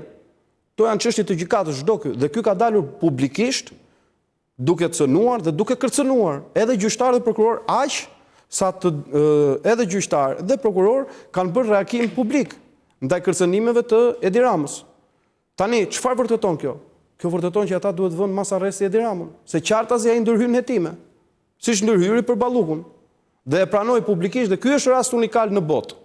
Pra, në të gjitha këto, ajo çfarë bie në sy dhe ajo çfarë duhet kuptojmë ne, është që këta janë një pushtet i kapur duke vjedhur dhe i cili të duhet pushteti për të vazhduar vjedhjen. Domethënë, u hodhën fishek zjarre në Lushnjë, në Fier, në Dibër, se një pushtetar i kapur në vjedhje, u kthye në detyrë për të vazhduar vjedhjet. Dhe unë tani më lejoni t'ju jap këtë dokument që ndodh për herë të parë me rikthimin e Ballukut, ju kujtohet paketa maleve që trumpetuan këto. Paketa e maleve, flasim për male. Pa bim dakord që mal ka an Kukës. Bim dakord që mal ka Malidajtit është mal. Po nuk besoj që bim dakord që të jetë mal Gjilalzit. Gjilalzit nuk është mal. Apo jo? Manza, nuk është mal. Shikoni se çfarë bën. Ky bën një vendim me firmën e vet, urdhroni. Me firmën e Edi Ramës, ky bën këtë vendim me justifikimin e paketës të maleve, do i jep qindra e mijëra hektar tokë klientëve të tij me justifikimin e paketës së maleve, me ligjin e paketës së maleve për të bërë rezorte turistike në Bregdet. Po ç'lidhje ka mali me Bregdetin? Çfarë do të thotë kjo? Pse? Të gjitha këto para që ne flasim që janë vjedhur, apo trafiku i drogës, duhen pastruar diku. Se nuk janë vetëm lekët e drogës që pastrohen dhe lekët që vjedhen. Çfarë bën protesta e datës 22? Çdo diktaturë është rrëzuar me reagim dhe me protestë, por nëse të hënën e javës së ardhshme i bie. Po. Protestat në thelbin e vet për të qenë suksesshme kanë qëndrimin. Vazhdimsinë e tyre. Vazhdimësia e protestave rrëzon diktaturat. Jo protesta në vetvete, se mund bëjmë një protestë. Çështja është në organizimin e vazhdimësive të protestave, por jo kjo parti, jo kjo opozit, jo Partia Demokratike, pa asnjë parti në botë nuk do të rrëzonte asnjë regjim nëse nuk bashkohen qytetarët me të. Dhe qytetarët sot mendojnë më shumë se kur ju duhet të bashkohen. Kemi parë 5 ngjarje 8 të tmerrshme ndëruar. Po kriminalizohen brezi i ri. Ngelëm duke dëgjuar lajme të tmerrshme se si të rinjt rrihen me thika me njëri tjetrin, sepse është kthyer në kulturë të jesh gangster, të jesh trafikant, dhe ndërkohë që gazetarët quhen kazan, intelektualët përbuzen, pedagogët përbuzen se marrin 600.000 lekë rrogë, kurse këta trafikantët na i quajnë biznesmen dhe i japin paketë. Çfarë mendoni që do ndryshojë me rikthimin e Ballukut në detyrë? Vazhdimsi e vjedhjes. Por Belinda Balluku është kthyer në detyrë sepse Belinda Balluku ka në dorë Edi Ramën. Nuk e ka bërë Edi Rama këtë për asnjë, as për Sajmir Tahirin, as për Ilir Beqajn, për askënd s'e ka bërë, as për Erion Veliaj, për Belinda Balluku në bën sepse në dokumentin e tunelit të Llogaras nuk është vetëm firma e Belinda Ballukut, është dhe firma e Edi Ramës. Kanë firmosur të dy aty. Disbursimin nga rezervat e shtetit e ka firmosur Edi Rama për 50 milion euro më shumë për aferën e Llogaras. Belinda Balluku është personi që e merr me vete Edi Ramën. Por në mendimin tim, më thash dhe më parë, kjo është një qeveri e cila dhe Edi Rama është sot në një situatë që po kërkon të bëj një marrëveshje, një negociat kudo që ai ka mundësi ta bëj për të shpëtuar kokën e vet, i duhet shpëtoj Belindën sepse e ka frikë se ajo kthehet pentito. Nuk është se e mbron Belindën nga dashuria e madhe që ka për të, jo. E mbron sepse ka frikë që ajo i bëhet pentito dhe tregon të vërtetën. Mos e harroni kur është i vetmi rast në gjithë historikun e pushtetit e Edi Ramës që ai shkon dhe ulet me kompaninë që do të merrte tenderin. Dhe e ka bërë këtë me kompaninë turke. Nuk ka asnjë kompani tjetër që të jetë ulur me Edi Ramën dhe ta ketë bërë publikisht. Gjithçka pas të mërkurës mbledhjes së Këshillit Kombëtar të Partisë Demokratike dhe të hënën e ardhshme se sot java që keni protestën. Faleminderit shumë. Faleminderit. Levis për kohën edhe sqarimin. Publicitet, kthehemi pas pak. Mirë, do të shkojmë në këto qaste në një lidhje direkte në Greqi me Irisa Ajdinaj, e cila do të na jap më tepër informacione rreth një ngjarje që duket se ka ngritur disa pikë pyetje për përfshirje edhe të shqiptarëve. Iris, mirdita? Bëhet fjalë për vrasjen e një biznesmeni grek dhe punëtorit shqiptar. Të paktën këto kanë qenë lajmet që kanë qarkulluar në Shqipëri. Të lutem nëse mund të ndash me ne disa informacione se çfarë thon mediat në Greqi dhe a është e vërtetë që janë shpallur në kërkim 2 zonja?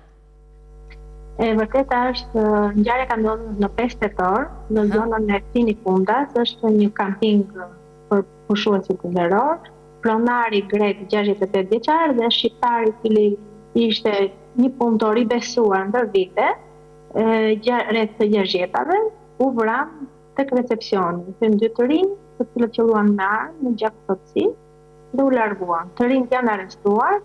Njëri, domethënë ai që kreu krimin, u arrestua me njerë, ndërkohë që ai që u largua me motor bashkëpunëtorit të tij, u dorëzua në polici. Nga 5 tetori deri tani që janë zhvilluar hetimet të 2 të rinjt kanë qenë me deklarata kontradiktore, nga ato që kanë deklaruar për këtë lloj për vrasjen që është zhvilluar, i dëshmitari okular që ka qenë aty në vrasje ka qenë vetëm nisi i pronarit, i cili nuk figuron i martuar, nuk figuron të ketë familje, dhe të gjithë hetimet kanë çuar tek një ndryshim i testamentit që ka bërë pronari shumë pak ditë para se të ndodhej vrasja.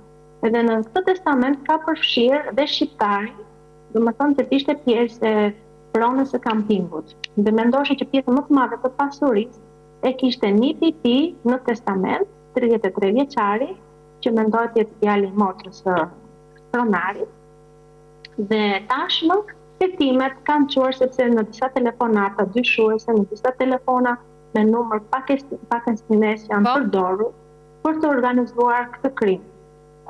Kryesore tash në këtë moment është arrestuar dhe 33 vjeçari, nipi në fillim u mor në hetuesi si dëshmitar okular, i vetmi që ishte, por telefonatat që bëri me njerë mbas krimit çuan në dyshime të policisë. Gjithashtu është arrestuar një biznesmen 30 vjeçar në Athinë, i cili është shok i ngushtë i nipit, dhe një nga 22 vjeçarët, të cilët kanë qenë pjesë e krimit, ka qenë i punësuar tek biznesmeni nipi, shokut të nipit. Kështu që të gjitha këto tash kanë çojnë nxirr. Ajo që po kuptoj është që ndryshimi i testamentit ka bërë që të krijohen pakanajsi për shkak të përfshirjes së shqiptarit, i cili do merrte një pjesë të pasurisë së biznesmenit grek. Sigurisht, policia dhe shtypi dhe mediat greke kanë çuar, domethënë deklaratat e policisë që deklaron dhe shtypi grek janë pikërisht këto të dhëna. Që kjo është edhe shkaku i vrasjes së të dy personave. Nipi ka parë ngjarjen. Çfarë ka deklaruar? Nipi ka qenë dëshmitar. Në fillim, domethënë deklaroi thjesht domethënë që u futi riu dhe qelloi për vrasjen, ndërkohë që të rinj pastaj kanë deklaruar, kanë pasur domethënë deklarata kontradiktore, duke thënë që ne thjesht ishim të urdhëruar të kërcënonin. Pra, domethënë që nuk ishte një grabitje e momentit, nuk ishte një vrasje e momentit, por ishte diçka organizuar.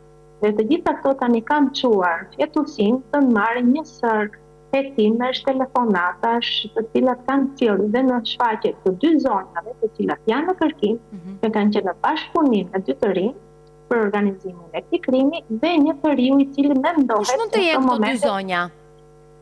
Për momentin, policia nuk ka ndjer asnjë të dhënë, për arsye domethënë objektive që duhet të jetë domethënë hetimi sa më profesional. Por mendohet që policia tha vetë që së shpejti do dalin të dhënat në pa, sepse bashkë me dy zonja kërkohet dhe një ri 30 vjeçar, i cili për momentin mendohet që është vendosur në Gjermani dhe do dalë dhe kërkimi, domethënë që të jetë Interpoli për të arrestuar. E kuptoj qartë. Vetëm nëse më sqaron një detaj, janë vrarë në të njëjtën ditë dhe kanë qenë bashkë biznesmeni grek me shqiptarin? Ishin të dy bashkë tek recepcioni kampingut, në 5 tetor, dhe aty pranë, i cili ka qenë dëshmitar okular, ka qenë Nipi 33 vjeçar, Nipi biznesmen, pronari grek. Po Nipi si ka shpëtuar vetë, kur ka qenë atje dhe ka parë ngjarjen?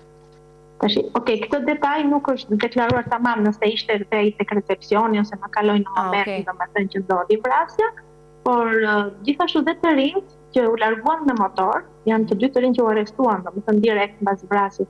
Domethënë njëri pothuajse ditë të nesërmen, kurse tjetri dorëzuan pas një 2 ditësh me ndihmën e avokatit të tij, por duke thënë që unë thjesht isha në motor dhe nuk isha, po siç e thash, të dy kanë bërë deklarata kontradiktore dhe gjithashtu dihej që ishte shumë e studiuar zona, sepse të rinj kur kanë kaluar që janë larguar pas vrasjes, kanë kaluar në pika të cilat nuk vëzhgohen nga kamera. Kuptoj. Qëndro dhe pak me mua Iri, se duat përshëndes dhe avokatin Edmond Petra, i cili mund të ndihmojë me disa detaje juridike. Avokat, mirëdita. Mirëdita. Çfarë lloj rëndësie peshe vlere ka testamenti në Greqi dhe mbi të gjitha, nuk është rasti i parë, kam përshtypjen unë, po ju si profesionist duhet njihni dhe shumë të tjera kur ndodhin incidente dhe ngërçe familjare për shkak të ndarjes së pasurive. Shiko, pjesa e testamentit si në Shqipëri, në Greqi, kupto, ka një vlerë dhe një peshë jashtëzakonshme juridike, por që problemi për ta ndryshuar atë testament, si duket ka pasur probleme, po flasim për rastin grek, ka pasur shumë probleme për ta ndryshuar testamentin. Dhe mendoj që është do të jetë një konflikt i hershëm dhe nuk ka qenë një atë çastëm për të ndodhur kjo që ndodhi. Ne shikoj që ky si rast është fiks si rastet adoleshente të cilat ndodhin në Shqipëri, nga padituria dhe nga marrëdhënia e tyre juridike e njerëzve që nuk i drejtojnë gjykatës dhe të kërkojnë ndryshimin e testamentit me prova dhe kërkesa të plota, ka ndodhur dhe atje të cilën ata i quajnë fakte kryer. Por në ana juridike çdo lloj dokumenti i cili bëhet me fjalë testamenti, si shemi në këtë rast, çdo lloj kontrate e tjera janë normalisht objekt të shkyrtimeve të themelit, të cilat kërkohet ndryshimi i atij dokumenti për të cilin Edmond, në momentin nuk është hera parë që dëgjojmë raste, sidomos në Greqi, që të zotët t'i lënë punëtorëve shqiptar një pjesë të pasurisë së tyre. Ka ndodhur dhe më përpara. Dua të më shpjegosh diçka. Zotëria, siç po na tregonte edhe Irisi më herët, kishte bërë ndryshim në testament duke përfshirë dhe pronarin shqiptar. Për sa kohë bëhet fiktiv testamenti, pra nuk di nëse përdora termin e duhur fiktiv, po dua të them që vlen juridikisht dhe në momentin që shqiptari ndahet nga jeta, çfarë ndodh me atë testament? Shiko, me atë do të ishte diçka në çdo fazë të procesit, testamentit i bëhet shtesë. Po. Dhe nuk është herë e parë që ndodhin këto raste që persona të huaj, sidomos në Greqi apo në Itali, ja lënë pasurinë një shqiptari. Kjo nuk është diçka e re, por që në çdo fazë të procesit ose të ekzistencës së vetë një testamenti,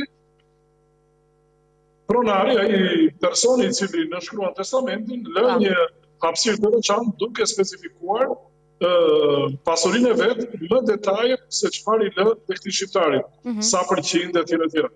Shiko, ka një pjesë për të cilën ju më pyetët, Sidorila, për pjesën që çfarë ndodh. Normalisht e gëzojnë trashëgimtarët e tia, nëse personi ka familje, janë familjarët e tia që e gëzojnë atë pjesë të pasurisë së testamentit të lënë prej tia. Kjo është marrëdhënie. Qartë, kuptoj. Mirë, Petraj, se nuk do ndalem shumë gjatë, duat mos të marrë më tepër kohë, falenderoj dhe të përshëndes, a je i pritur në studio në çdo moment që do kemi diçka për të diskutuar bashkë. Iris, përpara se ta mbyllim, të lutem, më shpjego pak në çfarë afati kohor, po themi, mund të ketë informacion të ri lidhur me ngjarjen, sa ka ndikuar dëshmia e NIP-it dhe si mori jehon ngjarja sot që flasim, kur duhet thënë është një ngjarje që ka ndodhur disa javë më parë. Faktikisht në Greqi ka marrë jehon që nga momenti që ka ndodhur, ngjarja që në datën 5 tetor, për shkakun e ngjarjes, domethënë sepse ishte një camping goxha i preferuar nga turistët dhe ishte një sezon 5 tetor që nuk ishte mbyllur sepse sezoni u mbyll mbas datës 5 tetor dhe kishte goxha pushues. Kështu që u bë me jehon këtu, por nga momentet tani që po dalin detaj të dhënat se sa dy bashkëpunëtorët 22 vjeçar, vrasur, domethënë kanë qenë të lidhje të ngushtë me shokun e ngushtë të NIP-it, domethënë dhe njëri ka qenë i punësuar te puna e tij. Dhe po dalin dhe dy zonja, sepse ato dy zonja kanë qenë organizatorët, mendohet se si është planifikuar i gjithë plani, mbasi është marrë vesh ndryshimi i testamentit që ka bërë jo shumë kohë parë, domethënë mendohet diku një 10 ditë para se të ndodhi vrasja, ka qenë ndryshimi i testamentit nga pronari për punëtorin e tij dhe bashkëpunëtorin e tij grek, ndër shqiptar, që kishte pronar grek, që mendoj ta vërin në një pjesë të pronës të kampingit. Dhe kjo gjë ka sjellë një tronditje të madhe komplet në shtetin grek, duke menduar që një pasiguri e tillë, qoftë edhe për turistët, qoftë për imazhin e pushuesve. Kështu që prandaj ka qenë, por të gjitha ato tani po dalin her pas here duke dalë të sqarohet, domethënë imazhi, se si ndodhi kjo vrasje, nuk ishte thjesht grabitës që u futën në një kamping, por ishte diçka, domethënë kontradita familjare për punën e pasurisë. Iris, faleminderit edhe të përshëndes, shumë faleminderit për gjithë detajet. Kam përshtypjen ditën vijim do ketë informacione të tjera mbase edhe për një qartësim se kush kanë qenë autorët. Po do të bëja një përmbledhje të fundit sa i takon ngjarjes së Greqisë për të kuptuar se si faktikisht shqiptari ka humbur jetën dhe sipas informacioneve që na tregoi dhe Irisi në një lidhje direkte nga Greqia, duket se përfshirja që pronari grek i ka bërë në testament ka nxitur xhelozin, po themi, të familjarëve të tjerë. Dy gra dhe një burr 30 vjeçar për të cilin autoritetet greke kanë lëshuar tashmë urdhër arreste, ndodhen në qendër të hetimeve lidhur me çështjen e rëndë kriminale të vrasjes së pronarit grek të një kampingu dhe punëtorit shqiptar. Autoritetet janë duke shqyrtuar të gjitha pistat dhe po përpiqen të lidhin 2 gratë dhe 30 vjeçarin me NIP-in e pronarit 68 vjeçar të kampingut me qëllim plotësimin e tablosë së ngjarjeve që çuan në vrasjen e 2 fisht. Pra ka hije dyshimi se dhe NIP-i mund të ketë qenë i përfshirë në këtë ngjarje. Dhe kjo nuk është se ka qenë ngjarja e vetme e shumë diskutuar, pasi momentalisht në të gjithë globin po flitet për atë çka ka ndodhur në Australi, por edhe në Shtetet e Bashkuara të Amerikës, ku në një universitet ka pasur një situatë tragjike dhe të rëndë me studentë të cilët kanë humbur jetën e 9 të tjerë të plagosur. Kam në një lidhje direkte Megi Ramën, të cilën e përshëndes. Faleminderit shumë Megi për kohën. Të lutem nëse mund të na bësh një përmbledhje se për çfarë bëhet fjalë në masakrën e sulmit të studentëve. Përshëndetje Sidorela. Në fakt një ngjarje tragjike ka ndodhur këtu në Amerikë, teksa një sulm me armë zjarri ka ndodhur në një ndër universitetet më prestigjioze, në atë Brown University, ku dy student kanë betur fatkeqësisht kanë humbur jetën, ndërsa 9 studentë tjerë kanë betur të plagosur në gjendje të rëndë, por fatmirësisht jashtë rrezikut për jetën. Çfarë është shokuese dhe tragjike në këtë pjesë është jo fakti që një ngjarje e tillë ka ndodhur në Amerikë, sepse ngjarjet e tilla në Amerikë ndodhin tash e parë, por fakti që ka ndodhur në një universitet si Brown University, që është pjesë e top universiteteve më të mira në Amerikë, është pjesë e Ivy Leagues. Dhe një ngjarje e tillë ku në një universitet të tillë mendoj që niveli akademik është më i lartë dhe sidomos dhe niveli i sigurisë është më i lartë në gjithë universitetet, të ndodhë një ngjarje e tillë është e pakonceptueshme. Çfarë thon mediat? Për cilët bëhet fjalë? Kush është personi që mund të ketë kryer sulmin dhe çfarë dihet për të? Mediat janë të shokuara, si mediat si edhe shumë politikanë të ndryshëm kanë bërë fjalimet e tyre publike për këtë rast tragjik, duke sigurisht duke ngushëlluar familjarët e dy të humburve, por sigurisht edhe të plagosurve. I dëshuari është një person i dëshuar është kapur, është mbajtur i burgosur për rreth 40 orë, por me sa lexova dhe pash mëngjesin e sotëm është liruar për arsye jo të evidencave dhe provave të mjaftueshme për të mbajtur brenda. Teksa vazhdojnë autoritetet përkatëse vazhdojnë akoma hetimin edhe zbulimin për motiven e këtij incidenti të ndodhur. Kuptoj qartë. Qëndro me mua Megi se duat përshëndes dhe avokatin Peter Lumaj. Peter, mirëdita, faleminderit shumë për kohën sot. Të lutem nëse mund të na bësh një sqarim se çfarë ka ndodhur në këtë sulm të studentëve, për cilat shkaqe mund të ketë ndodhur dhe çfarë dihet deri tani për autorin.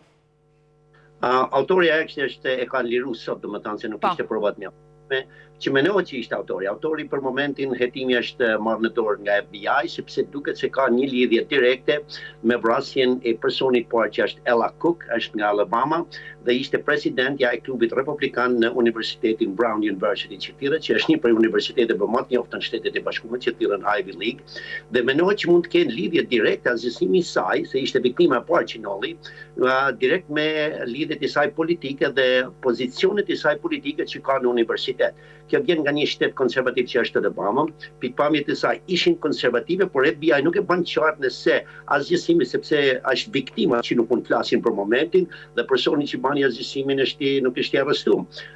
FBI e indikon, domethënë në mënyrë indirekte, që ka lidhje ndoshta me disa akte që kanë ndodhur kohë të fundit, sikurse ndodhi e para është spekulim, nuk është e lidhur direkt me evidencën, por akti i parë ishte vrasja e dy ushtarëve që ndodhi në Siri, mane ishte akti që ndodhi në Brown University, akti tjetër që ndodhi në Bondi Beach që ishte në Australi, dhe anullimi i të gjitha festave në Paris, në Francë, festave për kristiane ose për Krishtlindjes, për Krishtlindje që do të jenë, që anulluan sepse ka kërcënime terroristike, domethënë sot në Francë që mund të rrezikohet publiku nëse merr pjesë në të manifestime.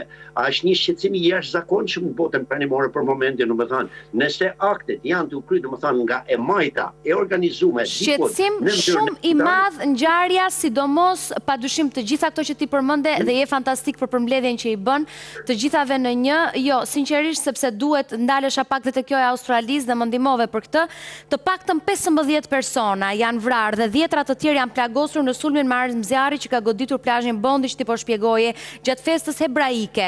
Autoritetet australiane nuk kanë publikuar ende identitetet e të gjithë viktimave, por është konfirmuar se mes të vrarëve janë një vajzë 10 vjeçare, 2 izraelit, një inxhinier francez dhe një imbjetuar i Holokaustit. Mosha e viktimave varion nga 10 deri në 87 vjeç, ndërsa 42 persona ndodhen në spital. Përflitet se mund të kemi të bëjmë me një person që është identifikuar tani më, Ahmed Al Ahmed, 43 vjeç, një qytetar i Sidnit, mysliman dhe pronari një dyqani frutash në periferi. Ai ka 2 fëmijë dhe sipas informacionit të ofruar nga familja e tij, nuk ka pasur asnjëherë përvojë me armët, por përflitet se shumë e përshkruajnë Ali Al Ahmed si hero, duke e lavdëruar për guximin dhe vendosmërinë e tij në një situatë kaq të rrezikshme. Është personi i cili ka ndërhyrë për t'i marrë armën atij që ka sulmuar. Të lutem, më shpjego pak Pra më fani, Ali Al Ahmed është personi që ka sulmuar dhe një miliarder amerikan i cili ka dhuruar $65,000 amerikan herojit i cili rëmbeu armën, njërit prej autorëve të masakrës së ndodhur në Bondi Beach. Çfarë dihet deri më tani për personin që ka kryer aktin dhe sa shumë janë dashuruar e gjithë bota për herojin i cili ndërhyu për të hequr armën? Personit në fjalë, më thuaj. Ja, nuk është rëndësishme domethënë lista viktimave këtu. Kush është rëndësishme që i shkaktovi viktimat. Janë babë djalë, të dy janë të ardhur vërtet në Australi si emigranta, të dy janë besimit fetar musliman, të dy në vërtet ekstremista dhe është faji i pranimit që lejon një kulturë të tillë të shpërndahet në shtetet pranimore, sepse nuk kanë gjallë përbashkë me pranimin, të asgjësosh njerëzit kur po luten, domethënë në momentin më të rëndësishëm pikpamjeve të tyre fetare, po bajnë lutjet e tyre për atë që thirret Haneka, edhe celebrojnë domethënë atë festën e dritave që thirren ata, dhe ti asgjësosh dhe të jenë babë djalë që marrin pjesë në një asgjësim të tillë, kjo domethënë është e papranueshme. Kërcënimin që ka pranimi për momentin, unë vazhdimisht e baj këtë argument, është kombinimi së majtës ndërkombëtare me islamin politik. Islami politik përshpërndahet në Evropën pranimore me shpejtësi të jashtëzakonshme dhe bën një kërcënim të jashtëzakonshëm si nga Australia në Shtetet e Bashkuara dhe në Evropën pranimore. Dhe ka një mbështetje të jashtëzakonshme nga majta ndërkombëtare, tu përfshihet majta në Shtetet e Bashkuara. Dhe një gjë tillë, kjo është arsyeja që për momentin është inteligjenca amerikane, tu përfshihet dhe FBI që po shef nëse ka lidhje në këto 3 akte që u kryen ditët e fundit, domethënë me asgjësimet që ndodhin në Siri, që ndodhin në Brown University dhe për sa i përket Australisë, si dhe kurse anullimit që që ndodhin në Francë, që nuk do të celebrohet Krishtlindja për herë të parë në historinë e Francë, për arsye të kërcënimeve nga ana e majtë e koordinuar në bashkëpunim me islamin politik. Është jashtëzakonisht shqetësuese për botën pranimore dhe kjo është një luftë, një konfrontim i pashmangshëm. Ti mendon që ka të bëj me çështje fetare, është qartë? Është e pashmangshme, është e padiskutueshme, është kombinimi dhe koordinimi i të majtës pranimore që është, domethënë është në fazën e fundit të jetës së tyre, se ka një. Po shoh tani që në të gjitha mjafton të hapësh mediat botërore në Francë, në Amerikë, në Angli dhe kudo flitet për ngjarjen e Australisë. Dhe thuhet se kemi të bëjmë me persona që ishin kandidat dhe pretendent për të zgjeruar grupimin e ISIS-it. Për pak a shumë ka lidhje me atë që ti po shpjegon. E pa diskutueshme, domethënë kjo është arsyeja që në vërtetë FBI e man që të mos jenë publike derisa të bëhet një lidhje të qartë, nëse ekziston, nuk do të thotë që ekziston, është spekulim për momentin, por nëse një lidhje e tillë ekziston, është një koordinim ndërkombëtar dhe ndodh domethënë në atë që është festat më të rëndësishme në botën pranimore, domethënë për sa i përket pesë ibrahimike që janë Çifutit, që është dita e festa e dritave ose Hanika, dhe festa tjetër më e rëndësishme në botën pranimore që lutet domethënë janë Krishtlindjet. Dhe kjo ndodhi domethënë në këtë moment që po përgatitet bota për një celebrim të tillë. Dhe kjo ndodhi në shtetet më të rëndësishme më për sa i përket pranimit, domethënë aty ku Amerika sot në Siri ka 1000 trupa forca speciale për azhësimin e ISIS ose terrorizmit në qoftë se ringjallet dhe vrasë ushtar, ndodhi në Washington DC, domethënë që është kryeqyteti i Shteteve të Bashkuara, po dhe forca politike më fuqishme ndërkombëtare dhe është vetëm 1 majl, domethënë 1 kilometër pak nga shtëpia e Bardh, ndodhi në Brown University që është një prej institucioneve më të njohura në Shtetet e Bashkuara dhe në botë, por sidomos në Shtetet e Bashkuara, dhe ndodhi në Sydney, Australia, domethënë që ishte celebrimi më i madh jashtë Izraelit që bëhet për Hanika. Do të jetë një koordinim, këtu do të thotë është spekulim për momentin, por është i pashmangshëm një koordinim midis këtyre dy pikpamjeve. Azgjësimi i Ella Cook, që ishte e para që azgjësu në Brown University. Po fal, të kuptoj vetëm tendencën e asaj që je duke thënë, Peter, pse e lidhin me të majtën këtë sulm që duket që ka lidhje me ISIS, do të thënë ku takohen? E majta domethënë është ajo që bën azgjësimin në botën pranimore, nuk është e djathta. Nëse ti e shef azgjësimin e parë terroristik që u bën në vitin 1968, në vërtet kishte të bënte me njërin që ishte seriozë. Po pra, po kam përshtypjen, ndoshta jemi në prizmen e paragjykimit deri tani, sepse ka një fakt për këtë. Këto domethënë nëse do të bëj një argument tillë, domethënë ka një organizim të fakteve këtu që të gjitha azgjësimet në Shtetet e Bashkuara dhe në botën pranimore dhe aktet terroriste kryhen nga majta dhe nga islami politik, nuk bëhen nga djata. Kur është hera e fundit që në vërtet një djath, një konservativ, një republikan ka azgjësuar? Ma gjen një datë, mirë, po kjo s'do të thotë domosdoshmërisht që janë të majt, po megjithatë kjo është çështje tjetër. Çfarë dim për bab e birë të cilët kanë kryer këtë sulm, deri tani?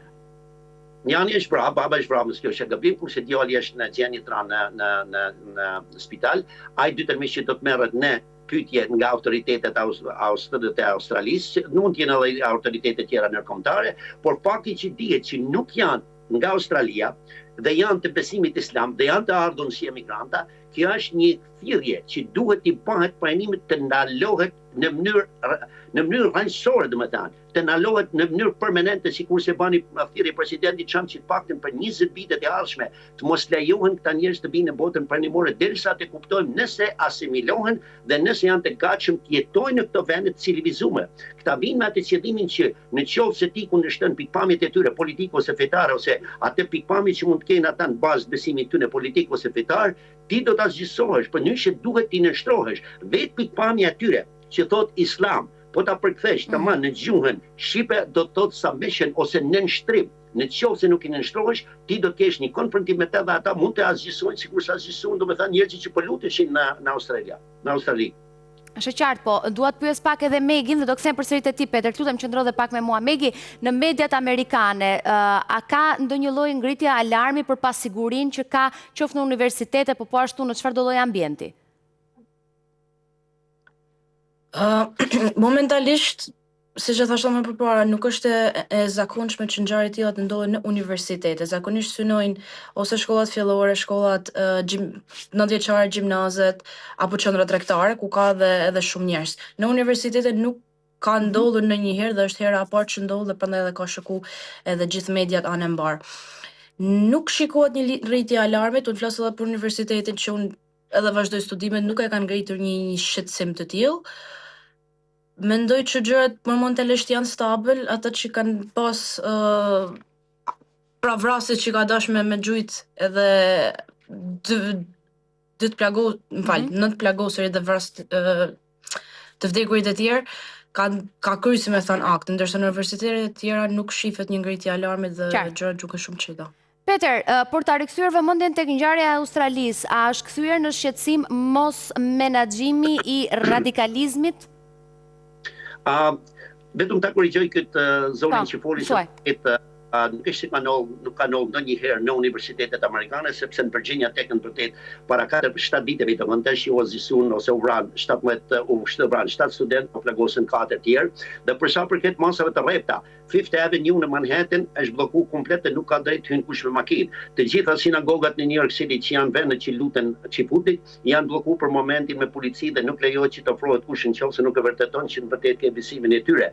Foli majori i New Yorkut që thotë të gjithë deri pas festave të qifuteve dhe festave kristiane, thotë do të ketë një organizim të jashtëzakonshëm policisë në mënyrë sekrete, thotë që do të jenë një pjesë e madhe që do të jenë në publik, thotë mos sigurisht që janë të veshur civila që të mos identifikohen si policë, thotë që të parandalohet thotë nëse ka një akt të tillë. Të themi që nuk janë marrë masat rrethë në Shtetet e Bashkuara, u anullu komplet provimet në Brown University. Ishin gjatë provime, u anulluan provimet, u anullu semestri komplet. Domethënë të themi që nuk ka shqetësim në botën pranimore, tu përfshin Shtetet e Bashkuara, kjo nuk është faktike, sepse po jetoj një gjatë tillë dhe domethënë e jetova unë një gjatë tillë me familjen time, ku shkum Fifth Avenue që nuk na lanë u ofru me makinë, në çeti apo nuk e parkoje makinën paktën 6 blloqe larg dhe të kaloje 3 herë marrë policisë që kontrollonin domethënë çantat që kishim me vete. Për sa i përket Australisë, nuk është vetëm Australia, është vetëm Vetëm një moment, Megi. Pyetja ishte vetëm për pjesën e universitetit. Në universitetet nuk ka një panik të tillë. Sigurisht në ambientet publike, siç e përmendi zotëria, në Fifth Avenue dhe në ambiente të tjera, sigurisht që është ngritur masat të sigurisë dhe është gjendje alarmi. Po për sa i përket universiteteve, universitetet janë për veti dhe nuk është një gjendje alarmi, situata është bajagi e qetë. Po flisim për Brown University që ka anulluar provimet dhe semestrin komplet, domethënë nuk ka. Brown University absolutisht ka anulluar komplet provimet dhe janë në gjendje alarmante. Edhe Virginia Tech ka bërë një gjë tillë, Universiteti Katolik në Washington DC, domethënë ka autorizu forcat që mbrojnë që janë siguria, domethënë në universiteti që në vërtet mos lejojnë asnjë person tjetër që të hyjë mbrenda territorit të Universitetit Katolik në Washington DC, që është Temple University, që vjen direkt nga Papa, është themeluar nga Papa që të mos lejohet të hyjnë asnjë. Në qoftë se nuk ekziston një rrezik i tillë, pse kanë autorizuar përdorimin e një force ose të masave të jashtëzakonshme për momentin. Megjithatë, po ta shihsh, Çanolli në Australi është ajo që duhet të ketë një bashkëpunim, sepse nga ana politike... Bashkëpunim të kujt me kë? Po ta shpjegojon. Nga ana politike, domethënë, çifutit janë të majt. Në përgjithësi, ka votuar domethënë të majt, vazhdojnë vazhdimisht domethënë 75-80%. Po mos më merr më shumë të majt dhe të djathtë sa dua të më merresh me pjesën se si po kërkojnë të kenë një lloj gjithë përfshirje personat që janë radikal dhe që duan të sithin njerëz tek ISIS-i. Kjo është çështja. No, absolutisht. Komplet problemi sot që ka bota, ka të bëjnë me të majtën e djallëzume dhe ka të bëjnë me islamin politik. Është një koordinim të dyjave. Dhe në qoftë se ti nuk e analizon të dyja bashkë, domethënë, thirrja që është bërë sot, që foli domethënë një udhëheq shpirtënor i fesë që futen në New York, thotë është hera e parë që të bëjë thirrje popullsisht që futen në Shtetet e Bashkuara dhe në botë, të mos ta mbështesin të majtën Maneto, të kthehen të djata sepse aty thotë kemi mbrojtje ne. Faleminderit. Po, mirë, okay. E kuptova çështjen e të majtës dhe djatës, po më shumë do të ndalem pak tek jo tek politika, sa do doja të ndalesh tek vetë ngjarja në mënyrë të mirë fillet. Falenderoj shumë se më ndihmove me informacionet e tua, Peter. Megi, faleminderit. Ju përshëndes të dyve. Faleminderit. Shumë shkurt publicitet, kthehemi përsëri bashkë. Mirë, jemi rikthyer, kam në këtë çast në një lidhje direkte Auron Taren. Auron, mirëdita, faleminderit për kohën. Mirëdita. Mirëmëngjes, kam përshtypjen që të jem korrekte për atje tek ti apo jo, nëse s'gaboj. Po, mirëmëngjes. Okej. Mozaiku i Bazilikës, unë nuk do e merja kur përsi për të flisja, sepse nuk do ta bëja aq mirë sa ti për të na shpjeguar rëndësinë dhe mbi të gjitha pse një hapësirë kushtuar saj në mediat franceze. Shiko, ka disa vjet tani që është bërë modës kjo që shkruajnë mediat e huaja për çështje të ndryshme të trashëgimisë shqiptare. Shkrimi që ka dalë nuk është se ka një vlerë të madhe, sepse pak a shumë shqiptarët që dinë e njohin si mozaikun e Bazilikës Linit, ashtu dhe fshatin e Linit, pra ne i njohim. Sigurisht ajo është për një konsum të jashtëm, të cilët njerëz të cilë nuk e njohin mirë vendin apo zonën, por kishte disa, duke që ai gazetari kush e ka shkruar, duke që nuk e njifte subjektin mirë, sepse çfarë kishte shkruar gabim? Po për shembull kishte shkruar pse nuk hapet mozaiku. Tani për ta kuptuar mozaiku nuk hapet sepse mozaiku do kushte të caktuara për të qenë i vizitueshëm për një kohë gjatë vitit, pra për vizitorët. E para sepse kushtet atmosferike janë problematike, sepse mozaiku nuk është restauruar ashtu si duhet restaurohet, dhe sigurisht hapja e mozaikëve në vende si Lini, unë kam pasur eksperiencën time në Butrinë kur kanë qenë të hapur, shpeshherë njerëz të ndryshëm vinë dhe marrin ato tesserat që quhen, pra dëmtojnë mozaikët. Kështu që hapja e mozaikëve për vizitorët do një kusht të caktuar, do një restaurim të caktuar, do roje nga mbrapa, etj. Më fal, jam keq kuptuar unë, po vija re disa komente që thoshin vetëm 2-3 muaj mund të shihet si mozaik. Jo, sepse nuk është i hapur gjithkohon. Ai hapet disa ditë kur shkon një specialist për ta kontrolluar, një herë në vit mozaiku hapet. Megjithatë për te kësaj, domethënë për te asaj gjës pozitive që ka artikulli, nuk është se ka nuk është se është ububu, nuk është se nxjerr ndonjë vlerë apo ndonjë problematik të caktuar. Unë do të rekomandoja për shkakun që nëse ai do të fliste për Vigën e Ignatia, e cila është një nga rrugët më të rëndësishme në Europë, ku bazilika e mozaikut, mozaiku i bazilikës ka qenë pjesë e rrugës udhëtimit në Vigën e Ignatia. Si mirë mbahet, çfarë nevojitet, kush kujdeset për të, dhe po shija është një pëlhur që të mos gaboj edhe me termat, që duhet pastruar, duhet mirë mbajtur, ka disa... Ma shpjego pak. Shiko, Mua më vjen shumë mirë që juve jeni marrë me këtë çështje, sepse në fakt në Institutin e Monumenteve të Dikurshëm ka pas një protokoll të caktuar. Ende sot është një specialist shumë i mirë, Gon Islami, i cili merret me restaurimin e mozaikëve. Por duhet thënë që Instituti i Monumenteve të Dikurshëm sot ka vdekur, çdo gjë bëhet me tendera dhe normalisht në Shqipëri nuk ka firma të specializuara që të merren me mozaikë. Si mirë mbajmë ne këto? Pra, Allah shqiptarçe. Që do të thot? Në mënyrën shqiptarçe, në mënyrën jo më profesionale, jo profesionale të mundshme. Po zakonisht si funksionon, pra në një formë normale, kush kujdeset për të? Po, mirëmbajtja e mozaikëve ka një protokoll të caktuar. Pra, ka njerëz të caktuar që shkojnë, për shembull, ja të themu si mirëmbajtje në Butrin.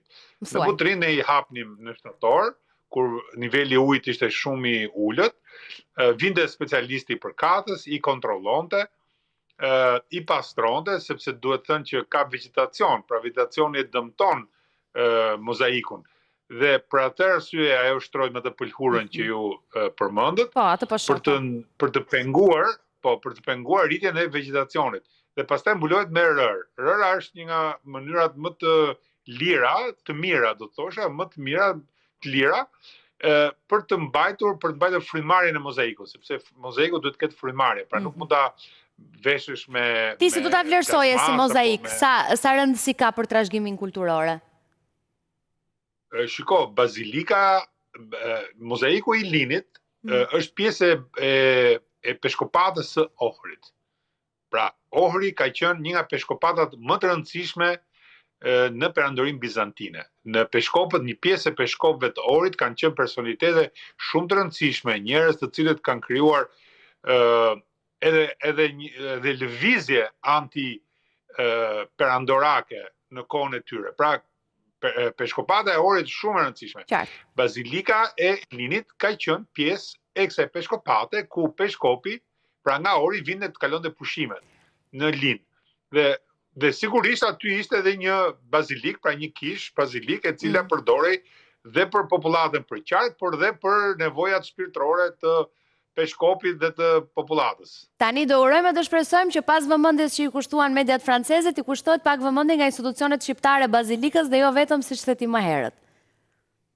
Shiko, nuk e di a ke ndjekur debatin e madh që është bërë për Finiqin këto ditë, ku shteti, dhe mua më pëlqeu, ishte një, më falë që e kalova kështu, po ishte një intervistë e Ardian Koçit me sa pash në Gjermani, atij ish drejtorit Parkut Divjakës që e hoqën për punë shëmbullore. Dhe ai thoshte ka ardhur koha që ne duhet të ruhemi nga shteti, pra duhet luftojmë shtetin. Pse? Se shteti tashmë me ato që po bën, po dëmton seriozisht monumentet e trashëgimisë kulturore. Kështu që shpresoj që shteti mos i kushtoj fare vëmendje Linit, pra mozaikut, është një rojtar aty i cili kujdeset dhe ai bën një punë shumë të mirë, por momenti që do shkoj shteti të futet për të bërë diçka, jam i sigurt që do ta dëmtojë, do ta që bëre një super batut, e cila do mbahet mend dhe do harrohet pjesa që the për bazilikën, se kjo që the për këtë drejtorin ishte fantastike, hoqën nga puna për punë shëmbullore. Kështu që të përshëndes Auron. Më falë, dhe ju dekoruan në Gjermani para disa javësh, i dhanë një nga medaljet e rëndësishme europiane për mbrojtjen e natyrës.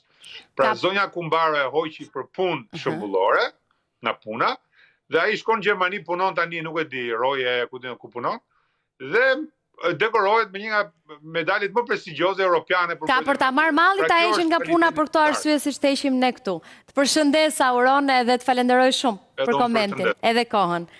Mirë. Kjo është situata sa i takon shkrimit që kishin kushtuar mediat franceze, pikërisht asaj që konsiderohet si trashëgimi kulturore në Shqipëri, kjo që shihni këtu në pamje të parë, mozaiku, bazilikës. Duhet një kujdes i madh, por sheh që kishte një lloj shqetësimi nëpër komente në rrjetet sociale për mënyrën se si duhet mirëmbajtur, edhe Auroni po shpjegonte që ka metoda nga më të lirat që është përdorimi i rërës deri tek kujdesi që duhet treguar. Auroni gjithashtu na dha dhe arsye sepse vizitohet kaq rrallë dhe kaq pak për shkak se është i pamundur për t'u parë nga kushdo në çdo periudhë të vitit. Mirë. Këtë të shtun, si që dhe e dini, nis Big Brother. Duket se çdo gjë është gati, por informacionet kanë qenë shumë hermetike. Andi Vrapi është me mua në studio, gazetar. Andi, shumë faleminderit për kohën. Mirë se gjeta si Dorita. Si të duk promo një herë? Po festojmë Krishtlindjet para ardhjes së Krishtlindjeve. Këto janë Krishtlindjet tona të vërteta. Krishtlindje me Big Brother. Me Big Brother, po.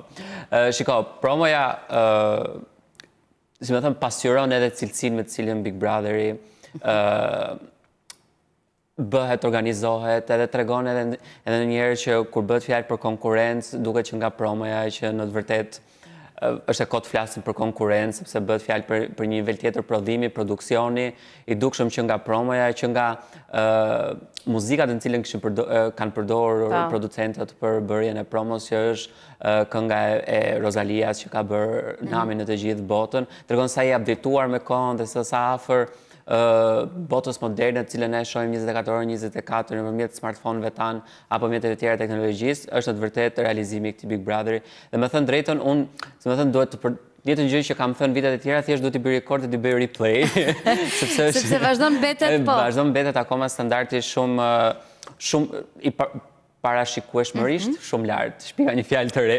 Tani, jam e bindur, ty sidomos që je viral për mënyrën se si e trajton Big Brotheri në një formë sa sarkazme, aq humori, apo edhe kritika është ndonjëherë. Ashtu siç më falë që ndërpres, ashtu siç duhet marr Big Brotheri, dhe unë vazhdoj ta them. Duhet shijuar. Është entertainment, ne duhet të argëtohemi me të, duhet të po ndonjëherë egzagerohet ajo e të qenurit fan i dikujt. Por këtë e ka, kjo është fuqia e Big Brother VIP Albania, sepse asnjë Big Brother tjetër ndoshta shumë pak, por asnjëherë nuk bëhet aq masive dhe aq i rëndësishëm. Sa ti ketë aq radikal dhe fansat. Sa ti ketë aq, domethënë është e vështirë në një pikë të caktuar të Big Brotherit, që ti të bësh një batut dhe njerëzit të mos e kuptojnë në 150 mënyra të ndryshme, se cili me mënyrën e tij. Sa shumë teori konspirative ke dëgjuar për këtë Big Brother? O, pafund.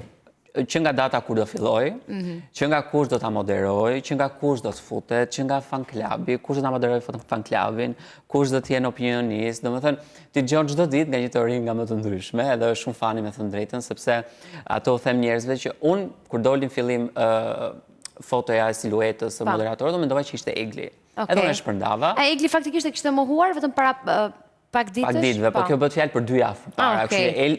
Egli ka pritur pak që ta mohoj. Pati dhe një telefonat e goca dhe gra dhe tha, aj sa dini ju di dhe unë, po. Sepse këten e lënë pak hapur. Është vazhdim temi akoma në termat të qenurit i paparashikueshëm, negociatat përsa i përket moderatorëve, opinionistëve ndryshojnë gjatë gjithë kohës, ashtu sikurse është edhe hyrja e banorëve, të cilët ndryshon dinamika, ka banorë që ndoshta tërhiqen në moment të fundit para nënshkrimit të kontratës, dhe kjo është më së normale, mund ta ketë mohuar siç ka ndodhur, ka mohuar për 3 vite, edhe kur ta shohim që e prezanton Ledioni aty brenda.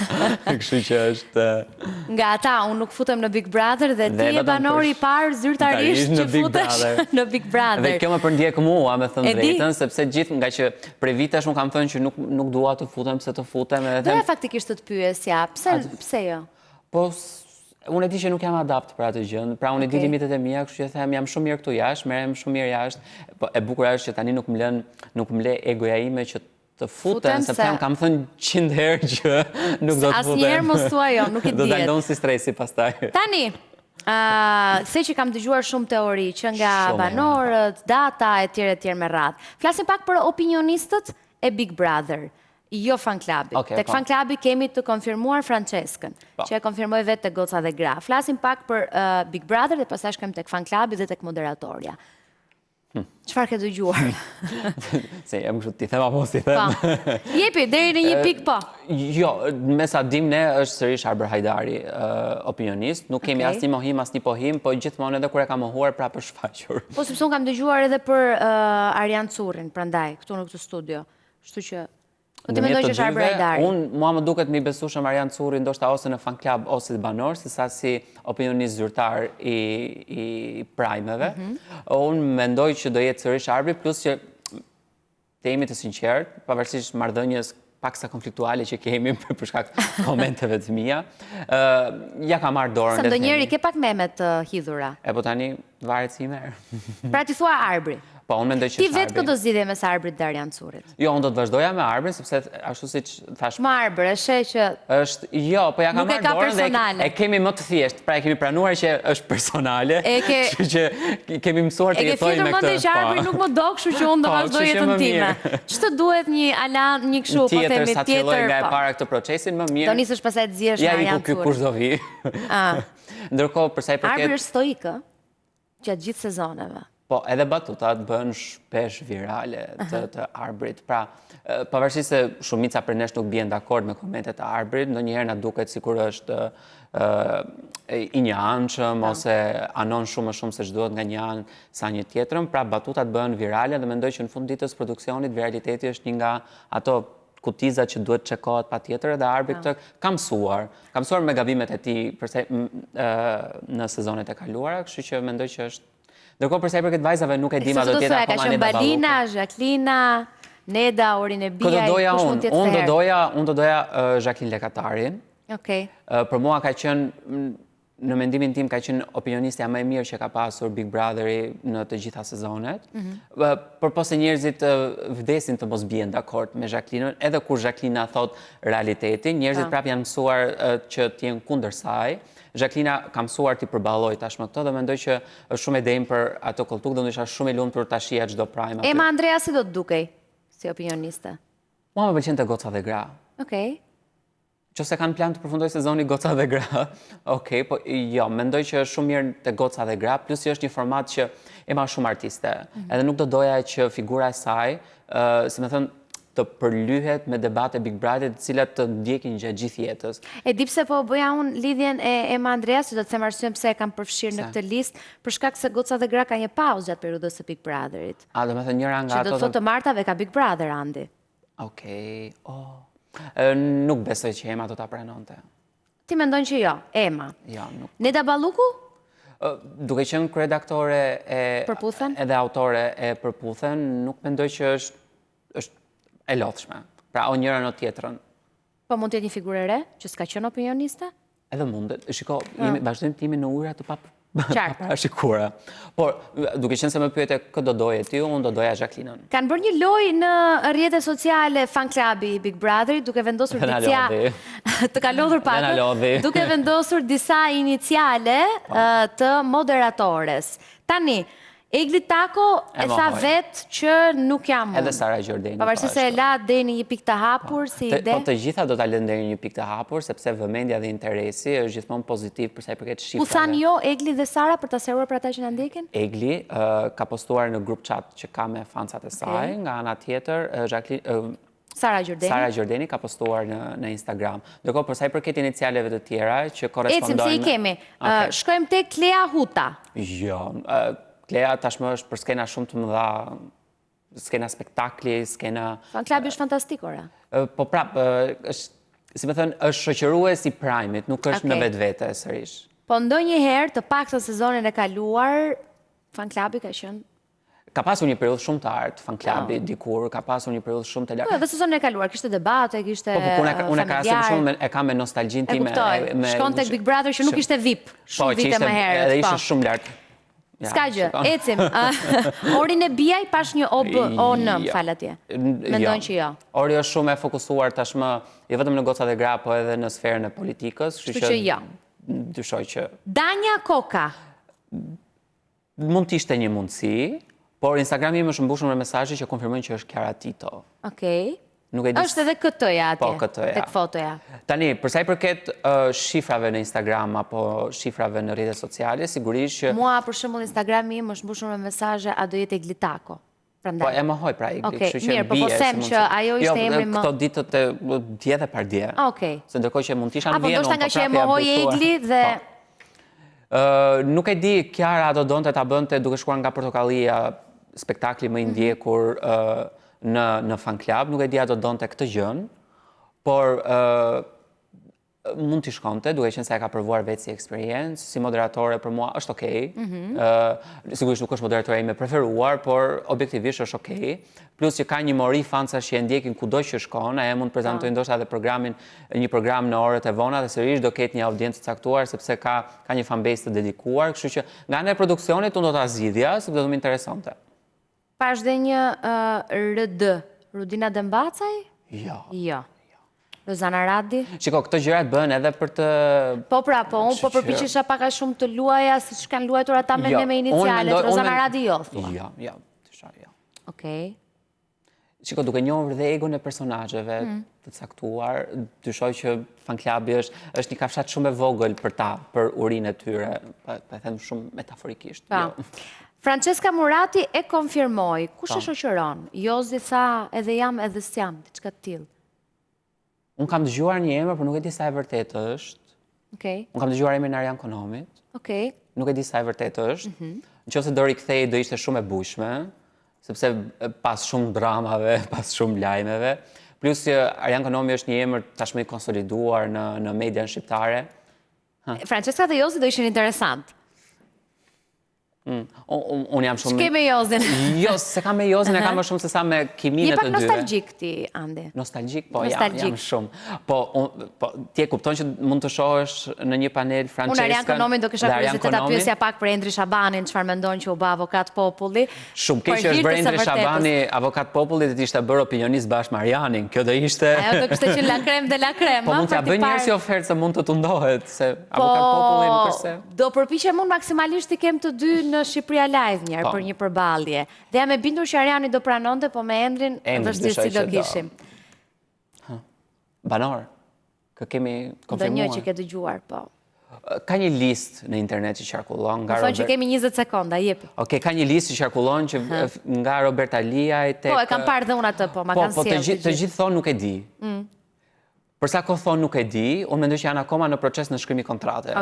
Pra, ajo lista, për mendimin tim, është gati 80% e sigurt, por deri të shtunën, unë them, sa kemi pritur deri tani, presim të shtunën, superzohemi tamam.